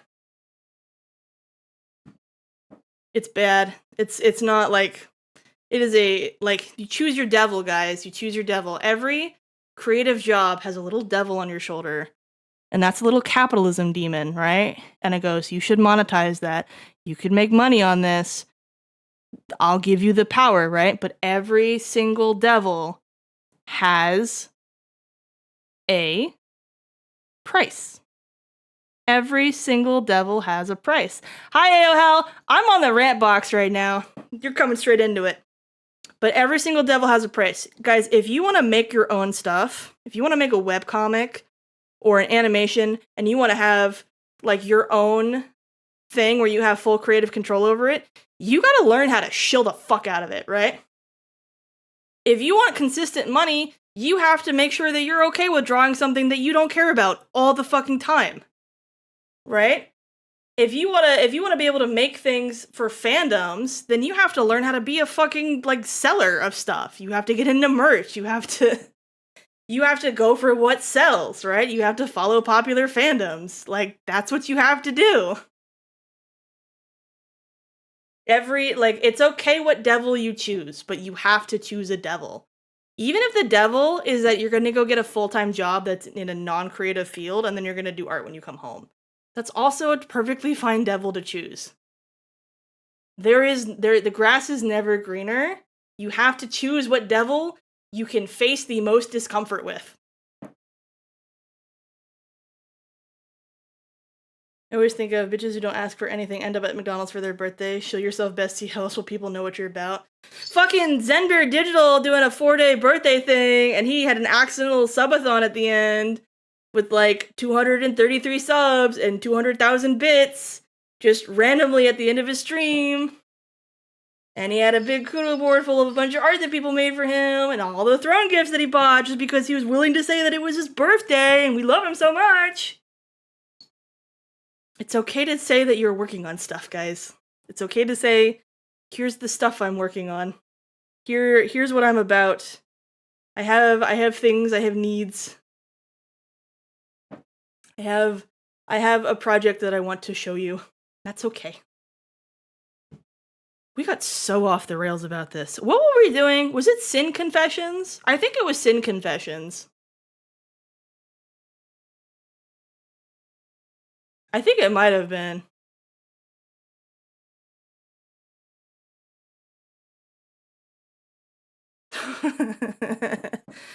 Sorry, I get on the pasture stand. What is it called? Guys, I don't know how religion works. I don't know. What is it called? Like when you put the Bible on it and then you read from it. On examples for proper commission sheet, didn't have bad experience with clients. The grudge for people who ask for too many changes instead of sending a visible reference to how they want it to be. Why are you not sending, like, just make it so that you don't accept things without visible references. Guys, like, it's whatever you want to put in your TOS. Alright, I'm back in the box, I'm back in the box, I'm back in the box, I'm back in the box, I'm back in the box, I'm back in the ball. Lectern. That's the word. What is the pulpit? I'm in the mosh pit. I'm in the mosh pit at God, they need a Jesus Christ mosh pit. That would be so sick. We're all like T-posing in there. We're Christ. We're Christ. Oh yeah, we're on the cross. And then like run at each other. And we're like, my sins are forgiven. I don't know how religion works, guys. Shut up, we're back to sitting! Alright. We have Omega stuff. This is the third time we've done this. Omega. Baby girl. You had art fight. It's okay, baby. You had art fight, and you went to Japan. And you freaking came back, and you had a bunch of stuff that you needed to do that were owed. And you're so whimsical, and you just get ideas, and then you go for them. And I don't think there's anything wrong with that. These are ideas that are paused. Lucy, if you talk to me at any point in any other stream, I will always be on this rant. You can always rage bait me into talking about this again. This is my favorite box to stand on. You can't use the word lectern in the pulpit definition. That doesn't work! I know I've been edging poor Omega. I know! I'm so sorry! I'm so sorry! I'm so sorry. I've sinned. I've procrastinated on this stream. I'm procrastinating on Omega. I've sinned. I've sinned. But Omega, you have your babies here. You have your babies that you haven't worked on. And there's nothing wrong with that, because all you have here are ideas for when you're working on it again. This project is paused. It is not a WIP that has been abandoned. Give grace to a paused project over an abandoned WIP. Allow there to be differences in the way that you feel about them. We'll be doing these WIPs and confession streams in the future. Probably not monthly, but like we might do another one maybe at some point. I mean, I do have the priest model now. We'll figure it out. All right, Iron says no images. Iron says next sin. Oh, by the way, I clum. You're absolved of your sins, Omega. You're absolved of your sins, God. Could you imagine me being a priest and then I just like never absolve them at the end? I like never absolve them. Just like, yeah, that sucks. Get out of my booth.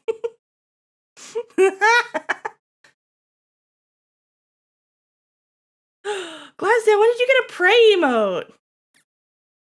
That's crazy. Okay, bye. I'll do better. No! Okay. Hi, Iron. We're talking about yours now. My art sin is me leaving my sketchbook or canvas open to draw, and then closing back up at the end of the day, never drawing. Gulag. I'm just kidding. I'm kidding, Iron. I'm kidding, Iron. I'm sorry, I had to. You're my nemesis. I had to. I had to.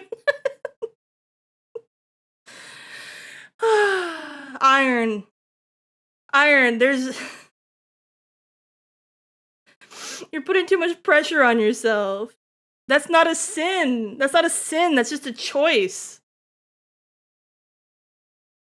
Do you guys sin against bananas when you choose to eat apples instead?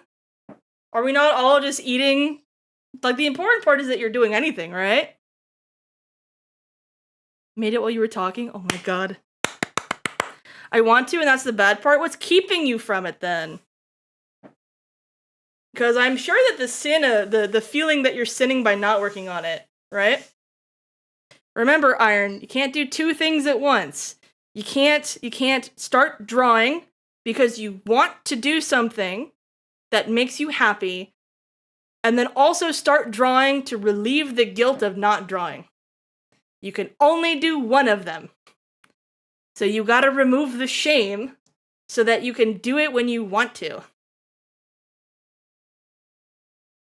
And you are absolved. Let he who has not left a blank canvas open cast the first stone. This is the only Jesus thing I know, guys. I think also love your neighbors. Guys, love your fellow artists with blank canvases. Too much shame. Too much shame! No! Remove it.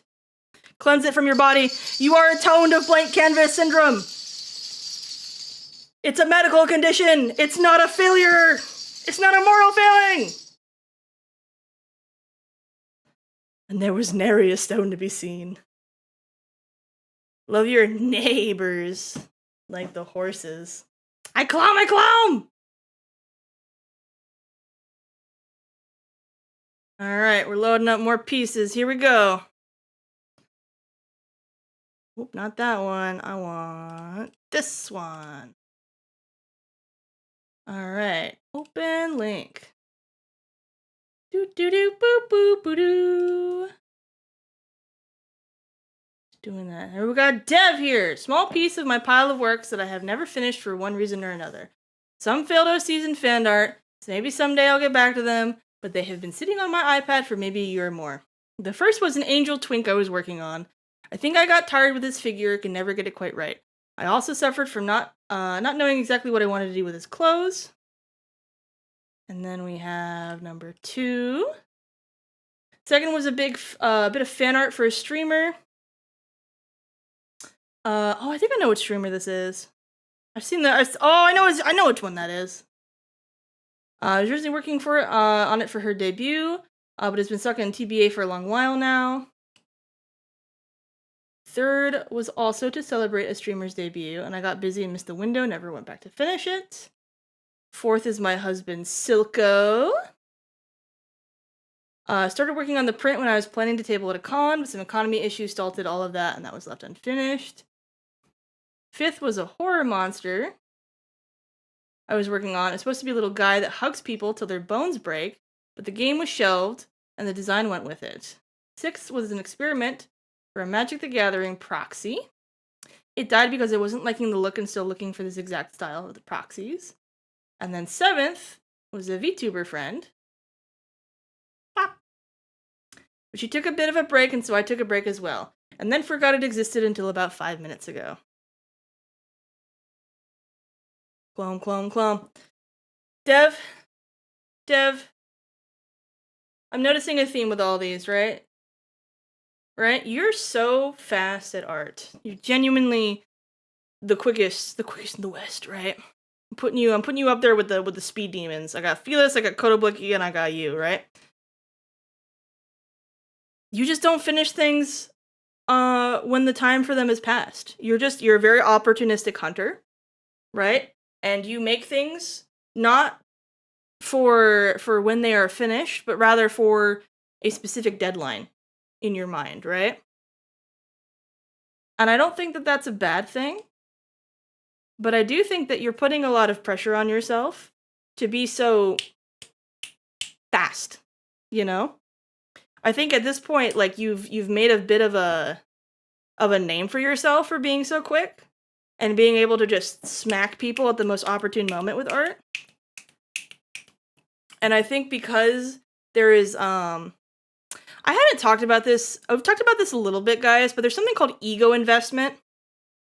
And when we talk about ego, we're talking about psychologic ego and not egotistical, right? So when we're using psychology terms, we're usually talking about something as a clinical term and not necessarily the way that we have like moralized it in our common lexicon. But an ego investment is when you feel like your sense of self is attached to a task, right? And therefore, when you are engaging in the task, the risk of failure is a risk of damaging your sense of self, right? And I feel like for a lot of WIPs that sit in the WIP pile, in some way, the ego investment has made it impossible to get something done, right? And this might not be specifically the case for you on this one, Dev, but I do think it's worth mentioning in general just because I thought about it now. That, like, when you are someone who is, like, trying to prove yourselves of, like, yes, I am someone who, like, finishes art, or the way that I am a good artist is by showing off art that is pretty, or art that is technically impressive, or art that has a lot of effort put into it, and all this kind of stuff. Once you have an ego sense of, like, because ego in, like, psychological terms is, like, a sense of self, like, the self concept, right? Of like that you are like a person that exists, right? But once you put an investment into a task, right? And then we moralize it, right? We're like, oh, like the WIP sins, the whole thing is like, oh, I've been lazy or I've been forgetful or whatever, right? I'm hearing a lot of valid reasons. Where's the sin? That's the thing, right? Is that sins are a social construct, right? And so when we're talking about WIP sins, we're talking about the social construct that we have an ego investment in the WIP, and because the WIP is not finished, there is an ego blow to the sense of self because you have some sort of thing about yourself that is either being challenged by the fact that this thing isn't done or is reaffirming a negative sense of self, right? That, like, you believe that you are a person who does not finish things, right? And I think half of the chat is in the I suck ass and I never finish anything, and so I'll never finish anything because otherwise that would challenge my sense of self to be like a finisher, right? Excuse me. And then the other half of the chat is someone, like, people who do get things done very consistently, and then having something that's not done is like a little mosquito in their brain saying, are you sure about that, right? And so being able to divorce yourself from that and not having ego investment in your art in a way that is damaging to you and keeps you from drawing, right, is a way to help with that, right? I don't know if that makes sense for you guys. Like, for instance, ever since I figured out what ego investment is, right, or ego involvement, right, the thing that I have done really hard with my art, is that the way that I now invest myself in my art is instead of being someone who is technically competent in art, or someone that finishes art, or someone that produces art that people find valuable, I've now changed it to I explore, like my art is about exploring ideas, and that I'm wanting to explore unique ideas, and so the execution of it is less important to me now. And since I've changed that, and I think I've changed it like maybe a couple months ago, right? Like, I've definitely, like, look at the priest. Like, I don't think I would have made this priest thing if I also, like, if my ego investment was in the wrong spot, right? and like the things that you value about yourself. Like having an ego investment of like, I'm someone who draws a lot might be more beneficial to than like, I'm someone who makes a lot of pieces, right? And so then when you're drawing, you're fulfilling your ego needs, right? And that helps more than like whatever like an output related thing usually sucks for you, right? And that's like not a fun, because then you're always gonna be challenged on your ego, right? That's why art fight resonated so much with me. It drove the opportunistic part of my art drive. Exactly, right? And I think sitting there and being like struggling with oh, this opportunity did not pass in the way that I needed it to finish this art. That is an easier way to look at that than, oh, I fucked up and so, because all of these, the way that you've listed them, right, is like it died because something external happened, not that like you fucked up, right? But then you still feel shame about it, and I think that's worth looking at, you know? But either way, I absolve you of your sins, Dev. You are absolved of all the whips that were opportunistic hunts that just simply didn't pan out. You were an ambush predator, and no ambush predator has 100% kill ratio. I wish you the best of luck on future hunts. We clone!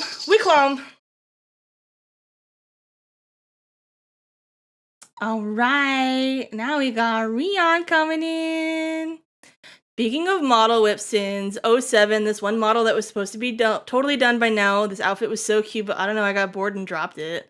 Lamau! And then we got this outfit. You guys are always making me sound so scary because you come in and then you threaten people with art and then you kill them, Dev. Getting bored whips. Rion, you're doing two things at once here, right? You're exploring a new concept and you're trying to make a model art. You did two things at once. And you didn't, and that's fine, you know? Because you explored the concept, and then you know what you found out? You found out the lesson that you were bored of it, and didn't want to do it anymore. You checked that box off, and now it's not going to be finished art. Because why would you want to make something that you were bored of anyways? You know? I didn't make it through the base outfit model? That's fine! You found out you didn't want to do it! You're in a period of rapid regression of your art style. Look at all the other things that you're exploring. If every exploration had to be a hit, then we would never explore. You know? Being an explorer of concepts is a great ego investment over being someone who reliably hits on their concepts, right? And that way you can be like, is it panning out well? No, that's okay. I'm still exploring the concept because I'm an explorer. The explorer! I also explored new outfits for making a ref for my new model. I'm also exploring stuff for mine, right? Like, that's just part of it. And I think you have a great sense of what you want out of it now, right? Finding clothing fashion practice. Clothes are a huge weakness of mine and really want to fix that. That is so hard to answer because there's so much fucking AI out there. I know the two people that I think are the best at making outfit designs are Iron and Rion, who are in the chat right now. So maybe you could hit them up on the Discord and you can see where they're pulling their inspo from, because I'm also ass at it. Studying fashion design, though, is going to help you a lot. Being an artist is being willing to, guys, this is the big, right? Being an artist is being willing to suck ass at a bunch of different categories of study, right?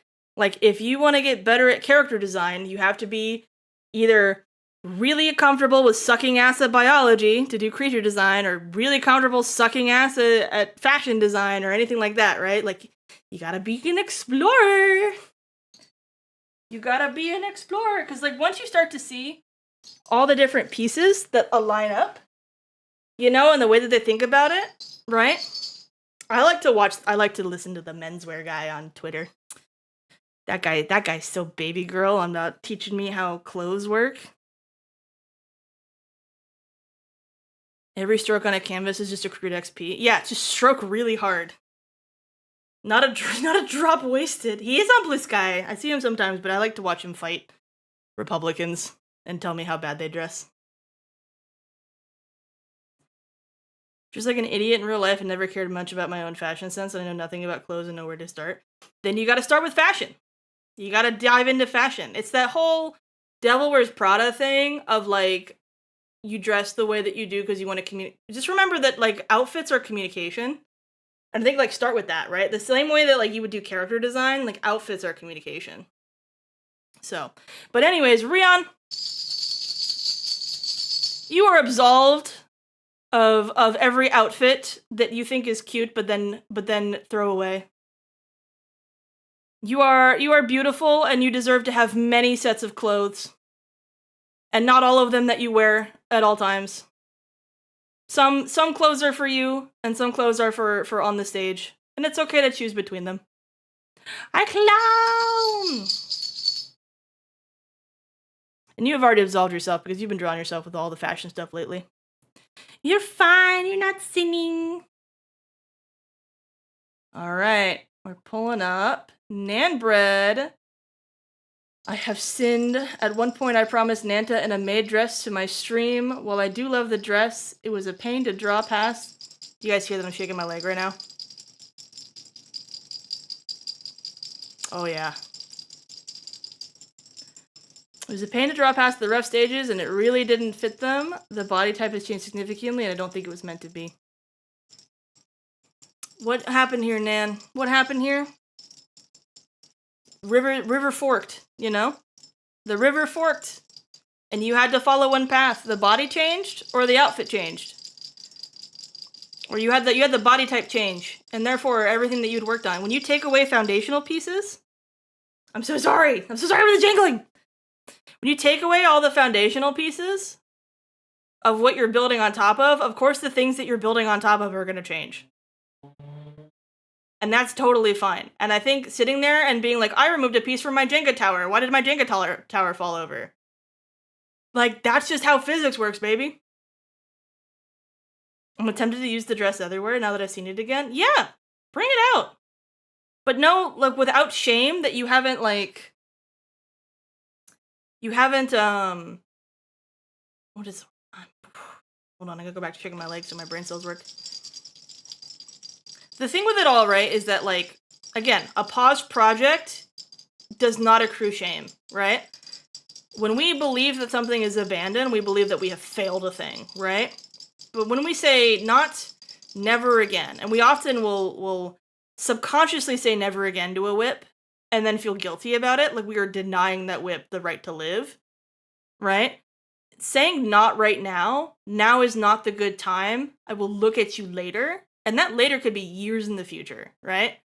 But it's not going to accrue shame, right? It's the same way, like, if you tell a person, right, and you're like, I never want to see you again, right? Or, like, I'm never going to hang out with you again, and it's like, well, now that relationship's dead, right? But if you're like, I'm just busy right now. I just can't put my time and energy into this right now.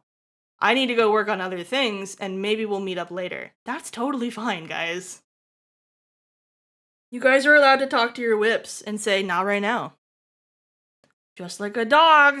Just like a dog, you say, no, not in the kitchen. Nan, we absolve you of your maid dress. May the next time you put it on be when you feel so bonita and not feel like you have to put it on to please the camera. I clomb!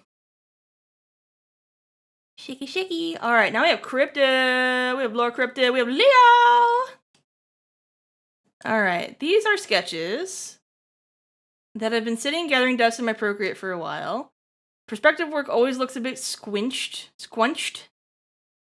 Usually gets fixed by the time I'm done sketching though, and a couple of them are older redraws of older art. Last sketch is a D&D character that turned into OC, causing the campaign to fall. Is a D&D character that I turned into OC because the campaign fell off. Alright, we're opening all the WIPs. Wah, wah, wah, wah, wah. Wah, ba, da, ba, ba, da, ba, da. These are such big files. Look at that beefy loading. Look at that beef. Woo.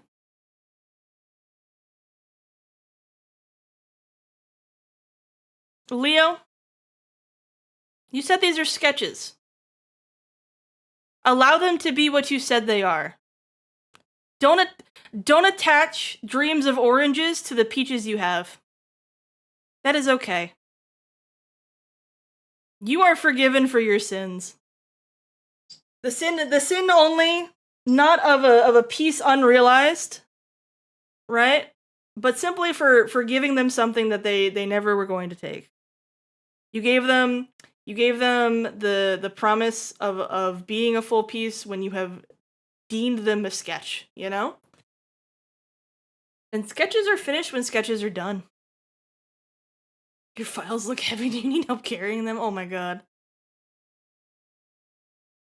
One day I'm gonna do an outfit design seminar. Rion, please let me know when you do that. I would love to sit in and look at your process. You are so good at it.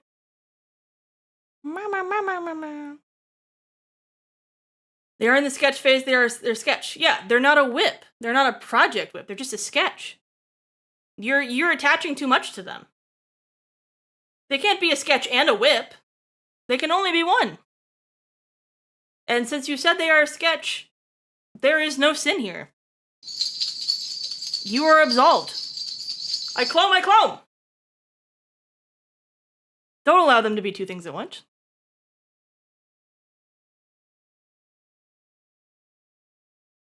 Oh my god. I can't believe it took this long for a little sneaky baby in here.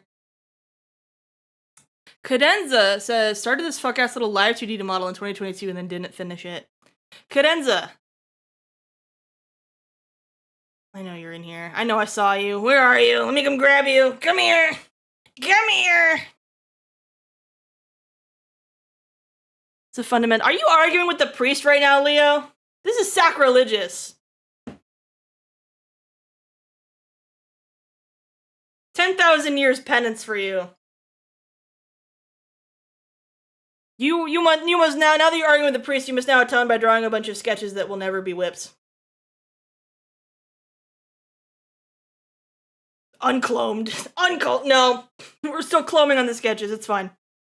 Arguing with the priest, though? Gulag.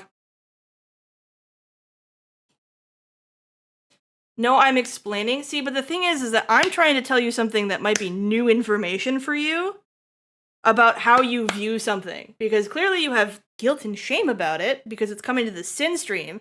And if you didn't have guilt and shame about it, then you're just bragging to the priest, right? It's like, oh man, Father, I've sinned. I banged 6 broads this day. And they were all really good in bed, and I came 17 times. And the priest goes, did you feel bad about it? And he goes, no, I just wanted to tell somebody.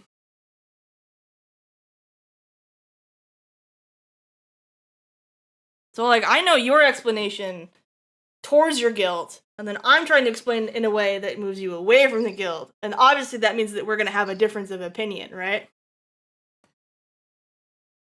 May I have permission to draw your priest form in my style? Not that I can start anytime soon, but I can put it on the list. No. Denied. Denied fan art privileges. Not allowed. Father, I sinned. My braless wife came in with a sandwich unasked for, and I had to put down my whip.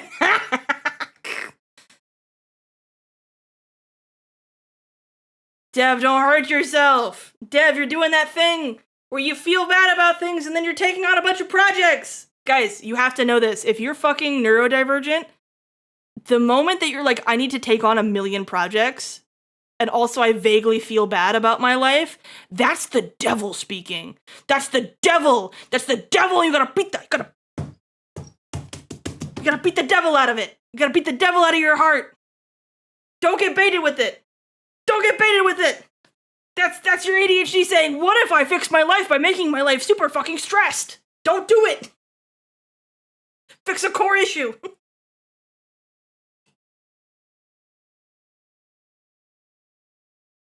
I'm I'm aware of what your process is, Leo. You think I haven't seen your heart before?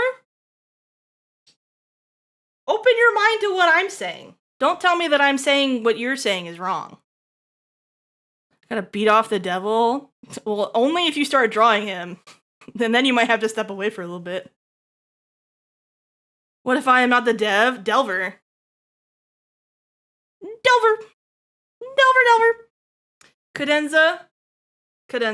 Cadenza, come here. My little baby, come here. Doing too many things at once. You were learning Live 2D without a deadline, and then you wanted to make something for me that would have made me happy. Because obviously you're so fucking parasocial for me. What the hell? Get a life. What the fuck? But you're trying to do too much at once. You're both trying to get out of your you're doing 3 things at once. You're trying to impress an Oshi with love and affection. You're trying to prove to yourself that you can do it. And you're trying to get out of your hole of not doing stuff. Right? That's 3 things. Of course it died. And I know that it died for that because I know that you were able to do projects where you didn't have all 3 things like that happening because you made your model. And then you rigged LIGO's model. And you did all that stuff. And it was only... I can tell sometimes when you guys don't draw for a couple years or you don't do any projects and then you only come around for Art Fight, it's because you're so full of shame for the whole rest of the year. Right? Of like, I can't fucking do it. I can't do it. And you're like waiting for something to like push you into it, right? And you're like, now that everyone's doing it, right? Like now the goal is to be a part of the event, and that's just one task, right? That's the only goal, is be a part of the event. Hi, Mercy. Bye, Tomato. Have a good lurk.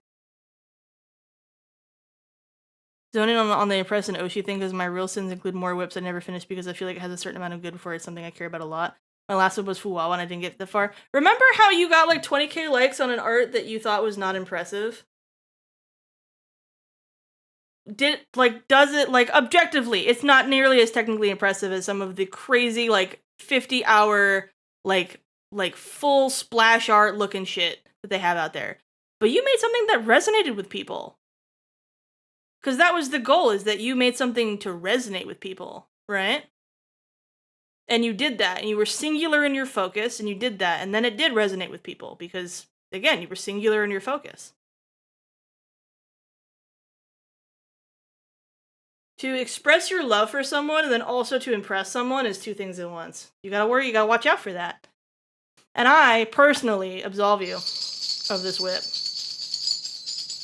I clomb! If you feel like you must do penance, a lap. Take a lap. Touch grass.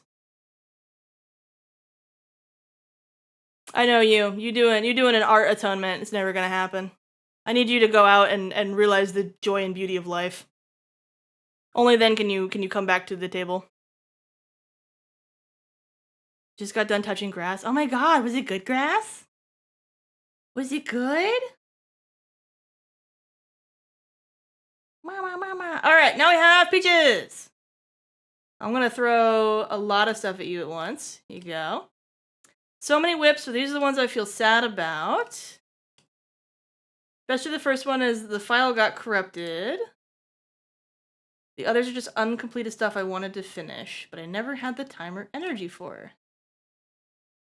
Open link. Open link. Well, that looks like a VTuber model. Open link. Ah! P-Pip spotted. Open link. Open link. A lot of these are designs I wanted to do but never realized. Some is Art Fight from last year. Last one is a friend of mine's OCs. Peaches! Peaches, do you not allow sketches to be sketches? Do you mean rocks? Oh, I want to touch rocks. What the fuck? Peaches, when you talk about whips, are you talking about sketches? Because I think right here, you're exploring a ton of ideas. And once your idea is explored, that's when you put it down. I think, you know what I'm thinking, right? I'm thinking a lot of things for you guys are like you don't have a goal in mind when you're drawing. And then at some point in the middle of the drawing, you have a goal in mind, vaguely, of like how you want to finish it. But because you didn't start with a goal, you have a subliminal goal assigned to you at the start, right? And the subliminal goal is always going to be explore an idea, right? Explore an idea. And then when you have more shit happening on top of it, right? When you start to sketch something and you're like, "Oh, maybe I'll turn this into XYZ." Or like maybe I'll make merch of it, or maybe I'll finish it up and then post it and get a lot of likes on the internet and like all that kind of stuff, right? And like I think for some people who are very productivity minded, they need to be able to go into that space in order to do a lot of healing. But for some other people who don't have things in mind all of the time and struggle with the idea of assigning something like a goal or a deadline, like not assigning that midway might help a lot. I like sketching stuff out, but I get stuck on how I want to finish it. You're saying exactly what happened, Scary. Yeah, exactly, right? Because, like, when I look at, like, my experience with you, Peaches, on that spectrum is that you're definitely someone who really likes to draw, but doesn't like to be pressured into finishing stuff. And so the moment midway through a piece that you're like, oh, I could finish this, and then it will do something for me, that's the moment that you lose it. And for other people, it's like they won't even start until they have a goal. And I think for everyone in chat, you should figure out which one you are. Because that's going to change the advice that you give and that you take. And I think trying to play with that, right? So I think purposely trying to like push the devil out about like, oh, you should finish this and then get a lot of likes on Twitter, right? Oh, you should finish and like other people are like, I won't start drawing until I have a reason to. And like that's why you see a lot of people starting to draw for Art Fight, because then it's like being a part of an event, right? I don't draw unless I have a goal. I don't care if it's finished though. Yeah, but like getting you into the fucking canvas in the first place, Mercy, is like so much harder for you. And we look at like Peaches is on the flip side, and Peaches is always having the fucking canvas open, right? But the moment like the canvas gets closed, the moment there's a goal, right? I'm so won't open the program without a vision. I think that there's a yeah, and you look at the group of people of like there's a group of people who don't have a lot of whips to share, but feel so shameful about how little they draw. And then there's a group of people who have a fuck ton of sketches and feel so ashamed about how little is finished. Because everything that I've seen Cadenza like really work on, Cadenza has finished, right? Like once there's like a goal, right? And then I just see like piles of glitter from other people who like just don't want to finish things. And it's okay, like figure out who you are and like give space for that, right? Hi, Cacalified. All right, we have Shattered Worlds. Open link. Hold on. Peaches, you are absolved of your whip sins. Don't make them whips. Allow them to stay sketches. They are finished when you put them down. That's okay. They are whatever they are at the end. And that's fine. And there's a beauty to that. And you could just be a sketch artist, and that's totally fine. If you feel like you have to atone, go back and start a sketch, and recognize the moment that you assign it to something, watch that emotion, and turn it around in your head. And you're gonna see something different happen. We clown! In the shame circle. Guys, I love sitting in the shame circle together. I have ideas in the brain, trouble getting it out, whether it be writing or drawing. Yeah, I know a couple people like that in here too. Shattered Worlds. I just read the pinned chat. Ooh. I specialize in constructs and SpaceX characters, sometimes creatures and humanoids. I have a class of characters called the Arcanok. This one here is called Soul Seas. I made it for Halloween, but I always forget about drawing him for the season, and I get a bit annoyed at myself whenever I see it. Like, come on, don't taunt me while I'm drawing something else. Ah, okay. We got another time and placer.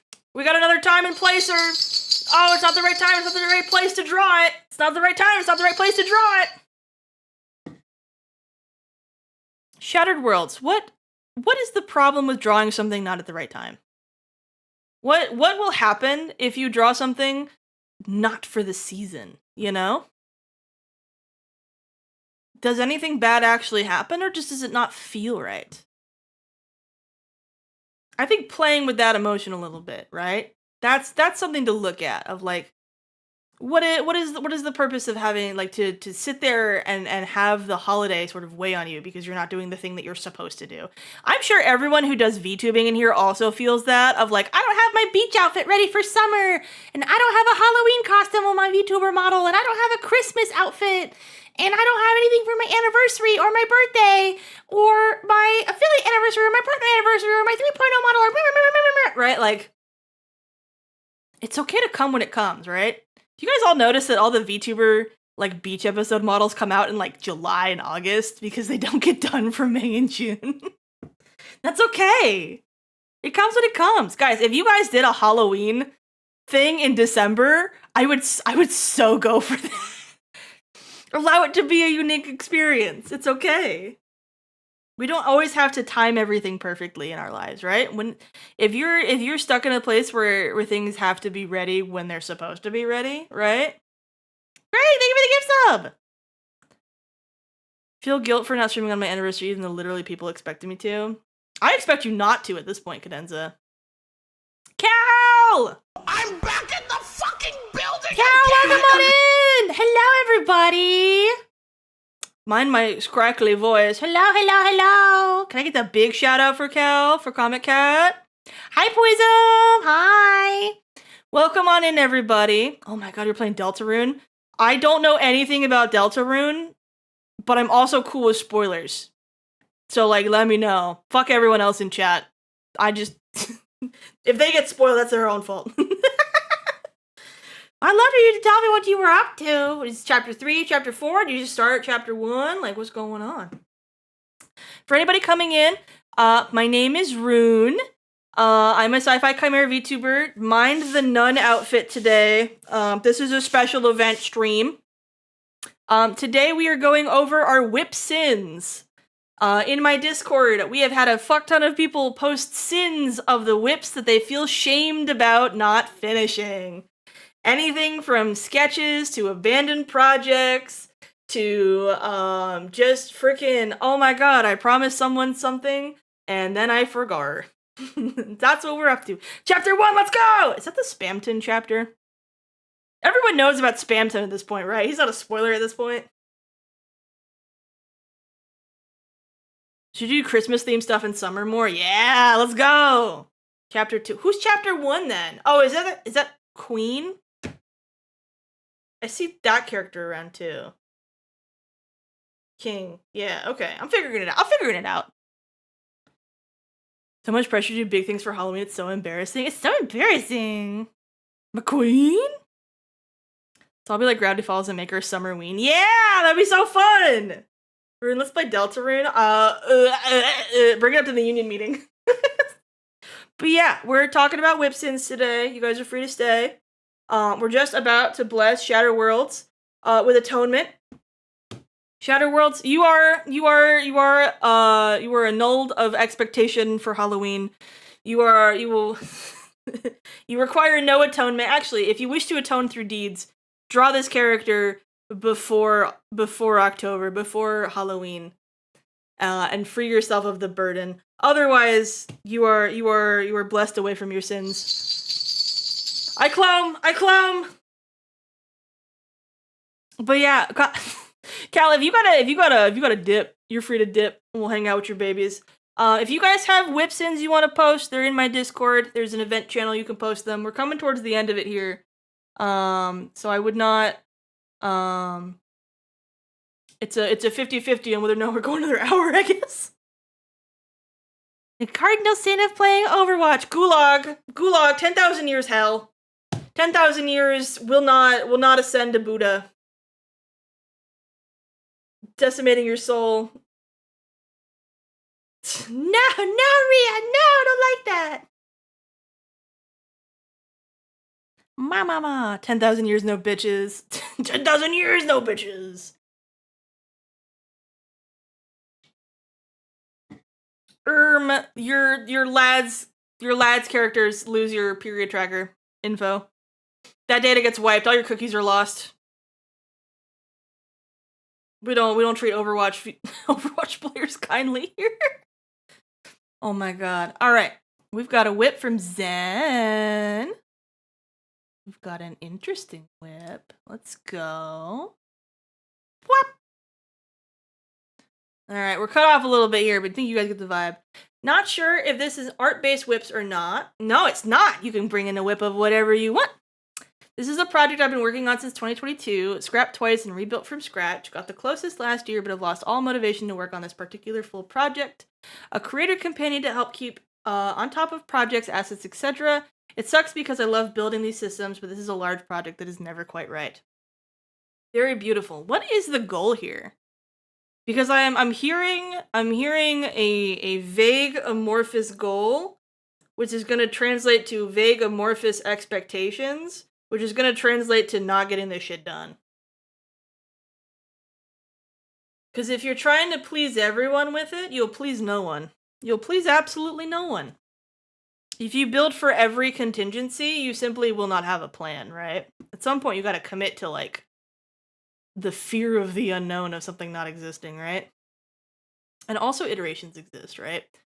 I've seen you work on this, Zen. I've seen you chipping at it. I see you open it a lot, and then you stare at it, and then you close it. And I think that there's an idea that, like, if you get this out, then you're going to help a lot of people. But you don't know what people you're helping. So you're making, like, you have a lot of people that are all competing for what they would need out of this thing. Like, mentally. Like, imaginary people, right? And so, sitting there and, like, you're never gonna please, like, we all know, guys, we all know that we're never gonna please everybody, right? People pleasers in the chat, I know you guys. I yell at you all the time. I give you a little smack. I give you a little smack in the head. I'm like, you can't please everybody, right? If you pleased everybody, then you'd be, I don't know, what is something that, like, everybody will handle? Then you're just air. People displeasers rise up. Let's go. People displeasers rise up. But yeah, looking at this project, you're trying to build a system for everyone, right? And therefore you're building a system for no one. And so when you're trying to do, like, when you're trying to go, like, across the whole way, because there's this admirable goal of I want to help people, right? And that's what I see for a lot of systems like this. And I see this a lot with you guys with, like, gift art, and I see you guys with, like, building programs, is that, like, I want to help people, but then you don't have a clear expectation of who you want to help because you want to help the most amount of people possible, which means you're going to the lowest common denominator. Alina, you don't have to call cadenza out like that. Jesus.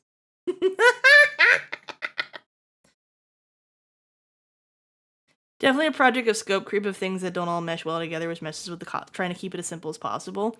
What are your thoughts on butchering the project, then? Is there, I think this is something also worth looking at for a lot of people. And I think it's easier to look at it for this project than it is to look at it for art. But I think that you guys can do this for visual art too, of, like, what can you salvage and what goes to the scrapyard, right? Because an idea was communicated here and a bunch of individual systems were done here, the same way that, like, an artist might have a bunch of individual sketches about things that could work, and then just taking the pieces that you want from it and then retooling it into something else is something that's, like, worth an idea to look. Do they call it "Kill My Darling" in the UK? Because we always said "kill our babies" over here. Maybe we're just baby killers. I don't know. Good job, Cadenza. Good job for standing. I'm so proud of you. We call it "kill your babies" over here. We're civilized here. Oh, so you're just killing the love of your life. I see. So we're infanticizing, but you're a misogynist. I see how it is.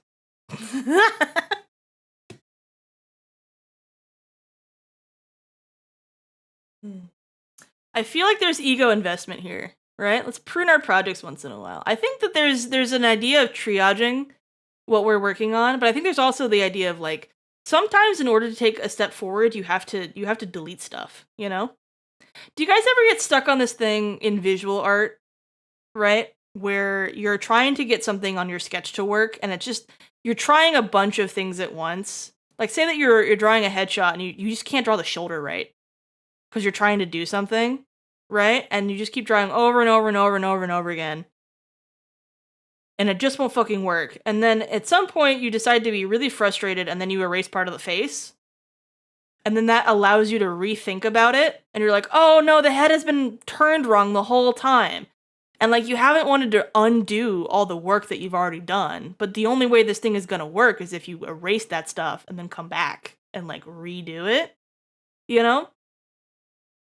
I think that there's a value in sometimes just like trying to delete shit. And like you don't have to work destructively.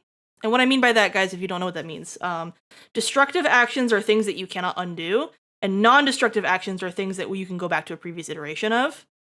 So if you make a copy of the sketch and then you just erase it and just to see like mentally if you can change it, sometimes it's worth just checking it out, you know? Do that with entire sketch. Exactly, right? Like sometimes you're like, oh, there's something off about it. Just kill it, right? Oh, there's a piece of this model that's not working. Just delete that shit, you know? Just get it out of there, right? Instead of trying to retool what is like there all the time, like just hacking off parts of it can help a lot. And that could give you more clarity, right? Because the parts that you choose to hack off will often tell you a lot more about what the actual focus of something is than like trying to make it all work together and like stitch it together, right? And I think that's a value that can exist in a lot of places, and I do think that there's a huge value of that, especially for like non-artistic projects as well. Like deleting code that isn't working, right? Or deleting parts of your obsidian or your task tracking or anything like that is like super nice for that. So not fixing your bed with you have an 11 kilogram weighted blanket? What the fuck? I've never found one that heavy. Holy crap. Hold on. 2.52 pound? No, that's centimeters. 2.11? I don't remember the math, but it's like, oh my god. I think the most we've ever gone is like 18 pounds out here. I want a 20, I want an 11 kilogram weighted blanket. That sounds amazing. Sometimes you gotta murder your offspring. See, you're getting Americanized. My colonization is working. You have a 20-pound one? Fuck! Where the fuck are mine? I want a big one. I'm just gonna, you know what? I'm just gonna have Tiz lay on top of me. There we go.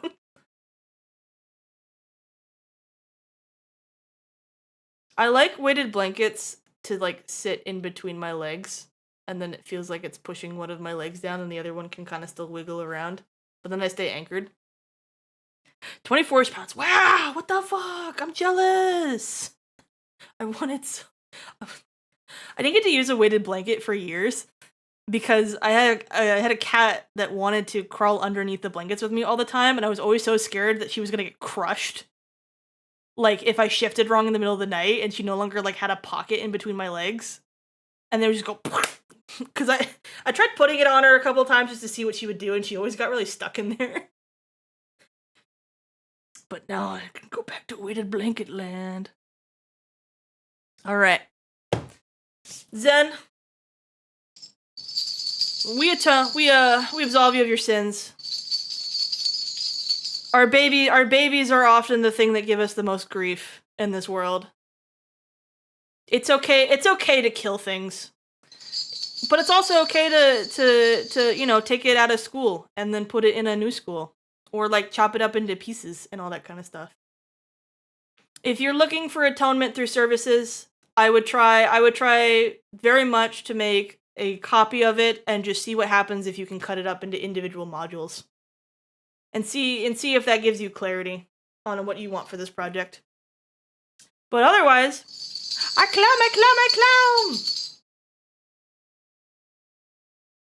clown. All right. We have some Bram Stoke A sin I bear frequently is adoring doing sporadic projects like this, but getting stoppered once I have to iron out the smaller details of the world or plot. For whatever reason, I let it bring me to a halt, and then I wander away from said projects with the intention of coming back and never doing so. It'll be in the back of my head for months to years, and I'll kind of beat myself up for never returning to it. But at that point, it's like become an obligation rather than something that it originally was, just a little thing I was having fun with. There's more to why that is what it is for me, but that's a lot to explain, so I'll leave it be. And then we have a second thing here. Whoop. Comparatively, sometimes I join art storytelling tournaments. I always have such huge ambitions for them, but something they taught me is that I am very slow as an artist, and I don't generally have the stamina to crunch out an entire chapter or whatever within a 1-month deadline. Like, I know these stories I want to tell are good, and if I could actually produce them in full, I'd feel incredibly fulfilled. I just think I put myself in situations where getting them to that state is more of a challenge than anything else, and it starts to hang over my head. Then the stress of that becomes too much and I crash out. So here we are today, where all I have is a WIP to show for myself.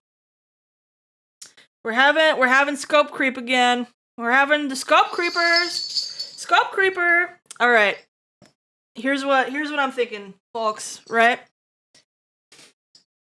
Do you guys feel the pain of an overscope project? I know we all have had an overscope project. I want you to feel that feeling in your body, right? Overscope project. I've bit off more than I can chew. I won't get this thing done, right? Do you assign that to yourself? Or do you assign that to your project? Do you say this project is overscoped? Or do you say I'm not good enough to complete this thing? Are you setting yourself up for failure? You know? Truly massively. Like, there is such a struggle with that. You know? We're sitting here and we're like, we built this inappropriately from the onset, and then we're going to continue to punish ourselves and believe that even though we've set up the task to be impossible, it is somehow a value judgment on ourselves to have not finished it, right? I get burnout and I get overwhelmed by the size of it. I don't know where to tackle it exactly, right? And so we have that feeling in our body, and I'm sure that it feels the same as I suck and I need to go die in a hole, right? Because I think for a lot of us, we often feel overwhelmed by shame. And so when we feel overwhelmed at all, we attribute it to us, like it being a skill issue, right? And truly the only skill issue is just the scope, right? It was just inappropriately setting a scope, right? And that's the only place that there really needs to be a skill progression, right? If we're going to assign a skill issue to anything, it's the fact that we didn't scope this thing appropriately.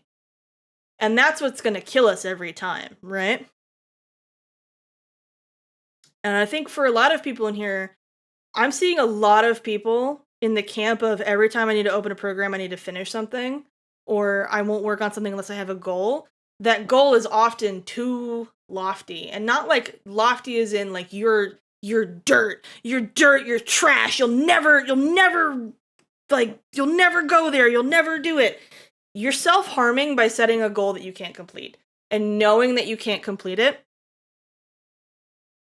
because you're not willing to sit with the discomfort that the project is too big at the start. And so then you sit with the shame of it at the end when it's not completed, right? Because like it feels bad, right? It feels really bad when you guys have a big project and it's like, I can't get it done, right? It feels bad to, like, obviously that feels bad, but more specifically, like, it feels bad to say this project is too big. I have to cut out parts of it that feel integral to the project, right? And I think, like, we see this a lot, especially, like, the larger the project. Like, we're going to see this a lot in, like, comics and animations and live 2D stuff and, like, big Blender projects and all that kind of stuff, right? We're going to see a massive overscope. We're going to see it in game dev. We're going to see it like in all that kind of stuff, right? Of this massive overscope creep. And I think Like, there's this idea of, like, if I get better at art, then I will somehow be better at the skill that I'm not practicing, which is scope management, right? And I think being able to recognize that things are overscoped is good, but I think being able to sit with the discomfort of triaging an overscoped project is something that, like, the avoidance of pain, this is something my therapist always told me.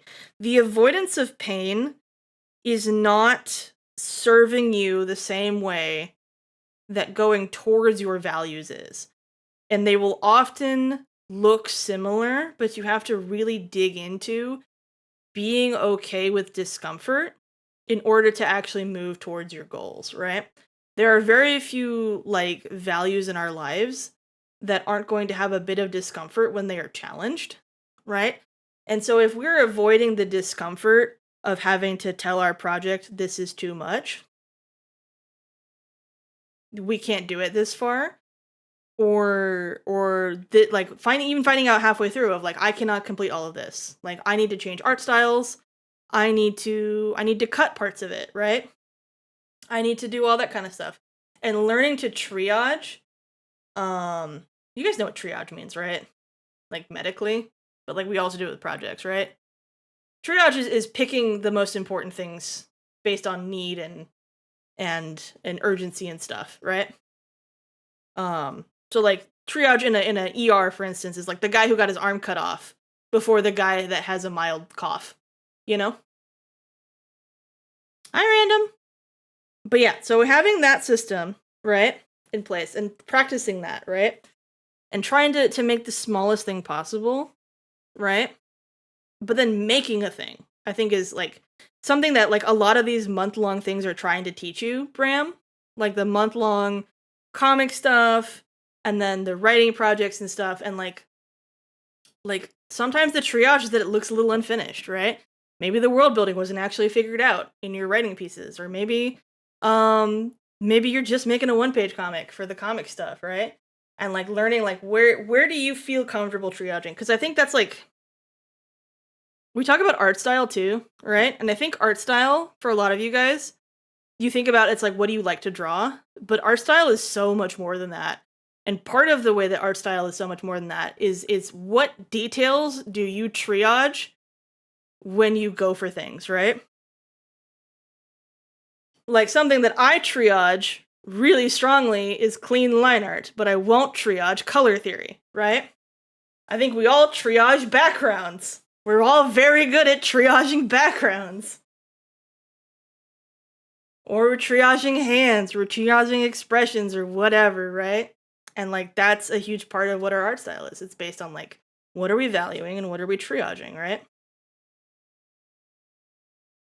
It's hard to know where to call a stopping place when it comes to narrative pieces. When are you gonna practice that? You're only gonna know once you do it, right? We are so unwilling as people to learn by failure, you know? Because there's an ego investment. Because that means, like, if you pick the wrong spot to end your story, then that means that you suck as a writer. Like, I imagine that's what's happening in your head, right? And so it's better to not release anything at all than to risk sucking, you know? And then we're stuck. And then we're stuck. So, Bram, I absolve you of your sins in the eyes of the creative lords. If you feel like you must do penance through works, make something and post it within 48 hours, and don't worry about how finished it looks. Learn to make the smallest possible thing. Do, like, the 2-sentence horror, or a couplet, or the draw a shitty comic day thing.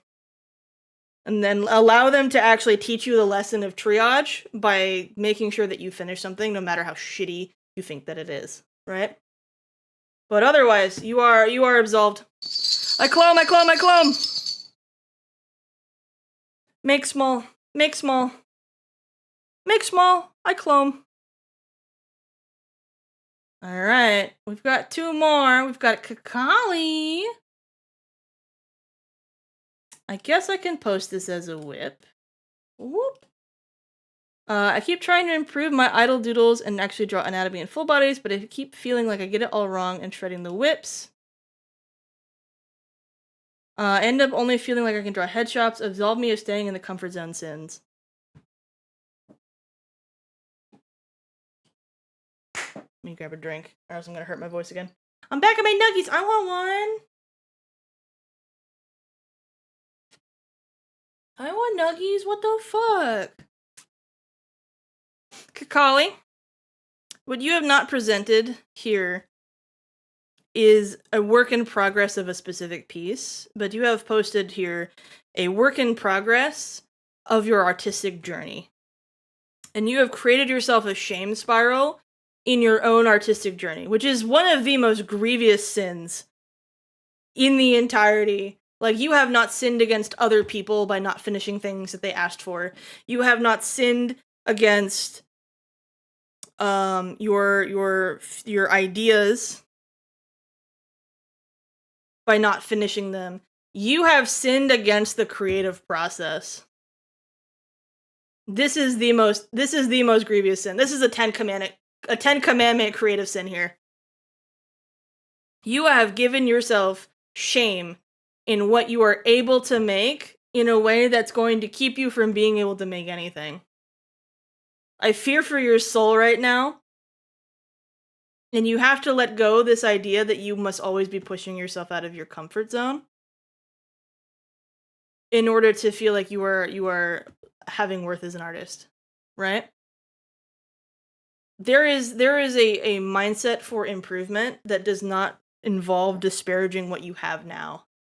And until you're able to unite the two halves of I am satisfied, I am not even satisfied, because I understand the dissatisfaction, but like, I am okay, I am neutral with where I am, and this is where I want to go, and uniting the both of those together,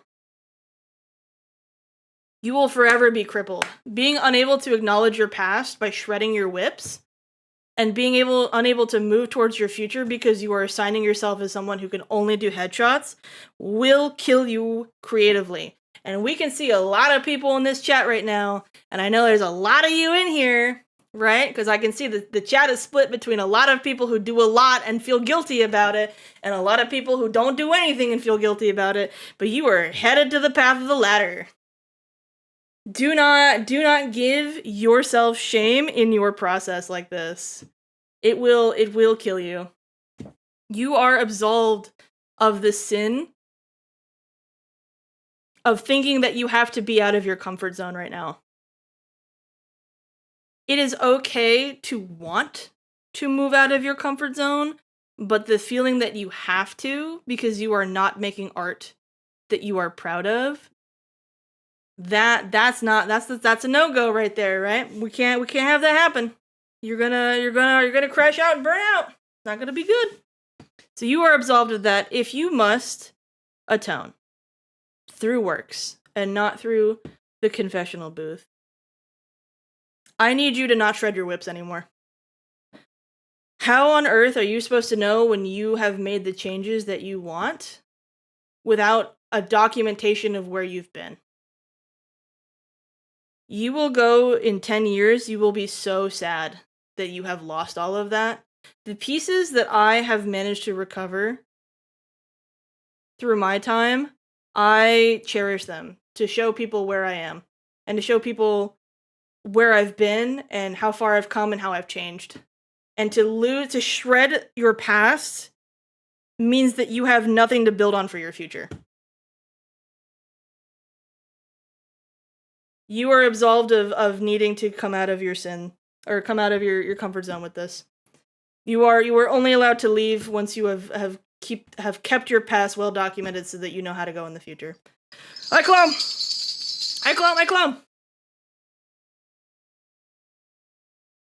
All right, last one in here. We've got Siba with a Trello board. Mother forgive me, for I have sinned via brain sieve. I made this Trello in March 2024, and judging from how empty it is, I must have gotten overwhelmed with all the brain monkeys wanting to go in many different directions, and the wheel turned over to something more interesting. I literally only remembered it recently. This looks like a debut plan, doesn't it?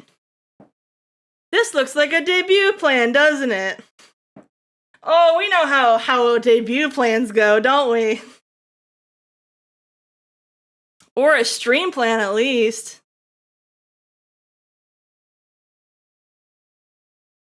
And we know that Sibo recently got a model from Voxid.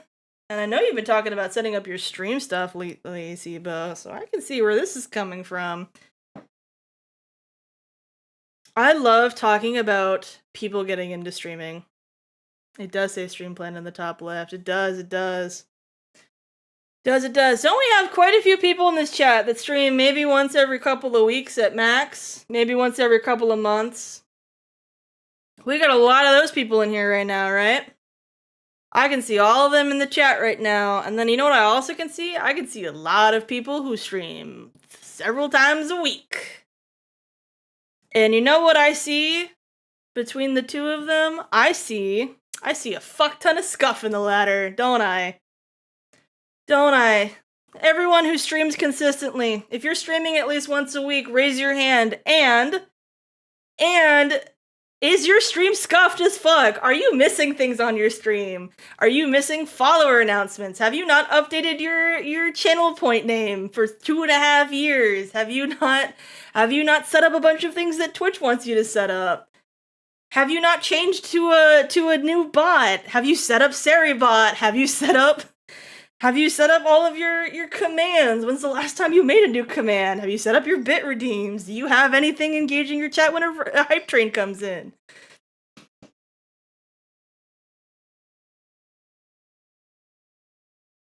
It's not a stream without a scuff, I tell you what.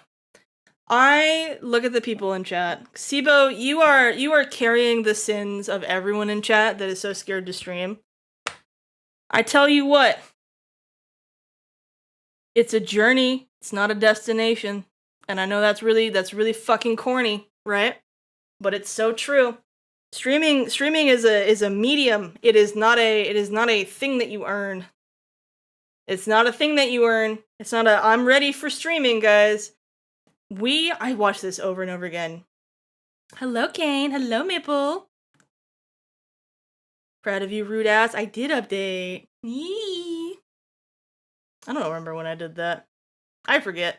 But you look at this, right? It's like so many people building up to going to stream, and they build a bunch of systems that they don't know that they need.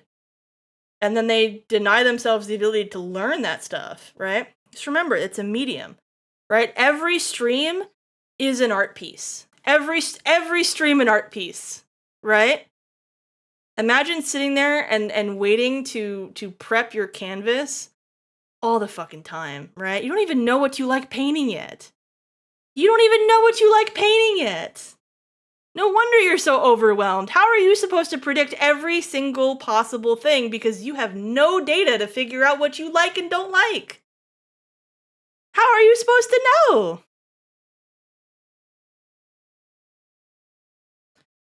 I have posted my Atonement in the art channel. Let's fucking go, Timothy. I'll look at it in a sec. But yeah, for everyone in here who's scared of streaming, right? You're so overwhelmed because you don't know what you like. You don't know what you like. You don't know what works for you. What you watch is different than what you are going to stream. Ferocious Flame, thank you for the follow. Sibo, you and everyone else are absolved of your sins for feeling so overwhelmed about the idea of starting to stream. If you must atone, and many of you will feel like you have to atone. If you must atone through actions, I wish for you to go live for 5 minutes. It doesn't matter if everything is there.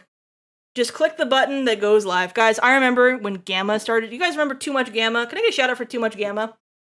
Gamma started streaming in January for realsies, and he did a month of streaming. And you know what that first stream was? It was 11 minutes.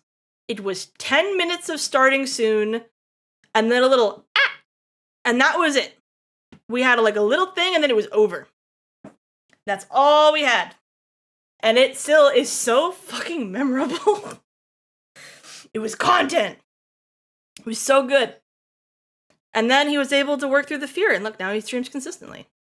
You know? Janwa was so good. We just want to get my audio working. Reach out to people who can help you, right? Sibo, stop hiding in my mod channel. I know you're hiding in Shark's Edit's mod channel too. Don't hide in the mod channel. Go post and be cringe in front of people and ask them for help. The hider. Yeah, cadenza. You wouldn't know anything about that, would you? Ooh, 2 a.m. I need to talk to 2 a.m. Soda. My mic is so echoey because my room is so empty. But yeah. Everyone in chat who's too scared to stream and is just piddling around being like, yeah, I'm just getting all my overlays ready. I'll stream at some point. Absolved of sin. Move forward with scuff. Move forward with scuff if you must, but you are absolved. I clone for all of you. Sibo died for your sins on this one. Spread my shit all over your server. You used to. Sister Wound, do you have sins to confess to? Do we get to exercise the nun? I have sins innumerable. I wasn't gonna make it about me today. If you guys want, I will share some of my sins. I'm totally fine with that. But I just wanted to make sure that everyone else's sins were there first. You drew your silly lizard! Absolute atonement. Absolute cinema pose, but with atonement. Mama, mama, mama. The only person who's seen my shit is Rion. Lamau, you all get to be surprised. You're gonna sit there and you're gonna not share anything, and then you're gonna freak out when nobody shows up, right? Or you're gonna be overwhelmed because you don't know what's coming, right? Rune has sins her 3D model isn't done. Yeah, that's my main sin. That's my main sin. That's my main sin, guys. I have arrived late. Kane, I just finished all of them. I have to be free. You came so late.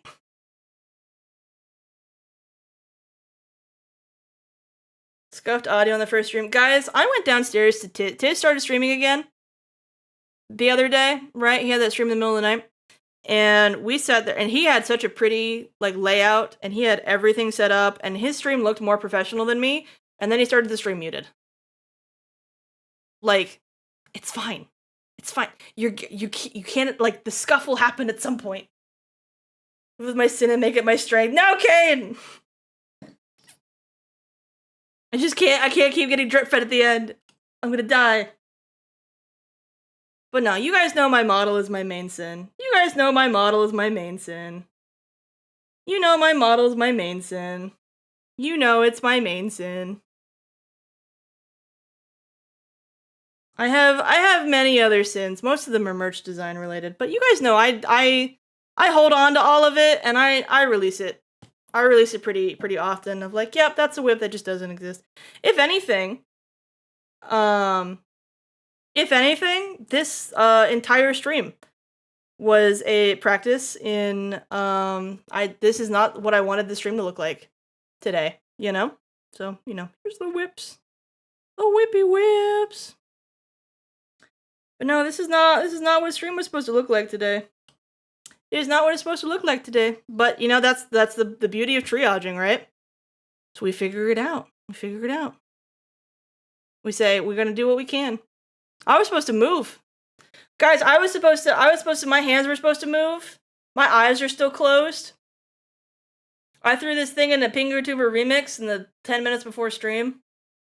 I put it all together real fast.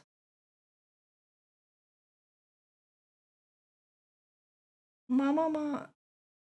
I like Rune too much for death to take her from this world. Are you gonna make me immortal? Guys, don't give me so much lead that you make me immortal. If I die, don't bring me back. I don't want to come back wrong. Don't pull a Victor or Fallon on me. I only just noticed that you haven't looked at us today. Yeah, I don't open my eyes. It was all supposed to be cut so it'd all move. She hates us. No! I just don't see your sins. I don't see your sins. I don't see them. All right, my voice is going out. I gotta go make some tea. Thank you guys all for coming to this stream. I hope you all got something good out of it. You feel like we can tackle the rest of the year free of sin?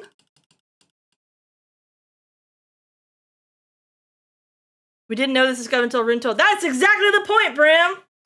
You guys came in, you had no idea what the fuck this thing looked like.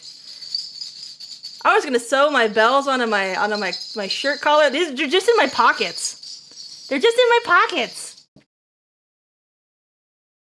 You know what happened? I tried to do two things at once. I tried to make a world building piece out of this Pingatuber, and then I tried to make the Pingatuber, and at some point I triaged. I cut I was like, this should be a world building piece over anything else. This will have more longevity in that way. Because who knows when I would bring out the nunny axe again, right? Thank you guys for coming. I'm gonna go send you somewhere. Next stream. I will not tell you when the next stream is, but it will be a normal Runac stream. I don't know when it's gonna be. I don't know when, I don't know where, I don't know what, but I will be streaming now that I've done this stream, which was supposed to be the first stream of August. I am now back in the fucking building, baby. I'm now back in the fucking building! So expect me unexpectedly. We'll be doing games again. I got games I gotta play. I got games I wanna play. I got, what is the word I'm looking for? I got art I wanna do. I gotta be working on a model. I gotta be doing all these things. I have things due tomorrow. I have all the YCH supporters due tomorrow. We'll be back on the main scene. We'll be back on the main scene. Like here. Soony soon. But yeah, thank you guys for coming in, and I can't wait to spend the rest of August with you guys. Can Nunniax cleanse my Tumblr fanfiction sins? No, but she can make you worse. Alright.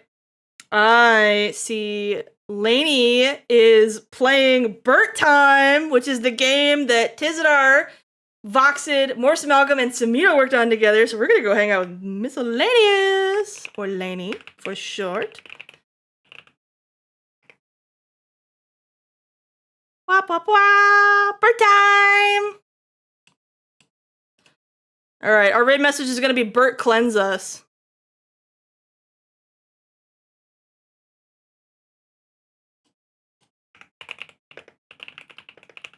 And then whatever emotes you want.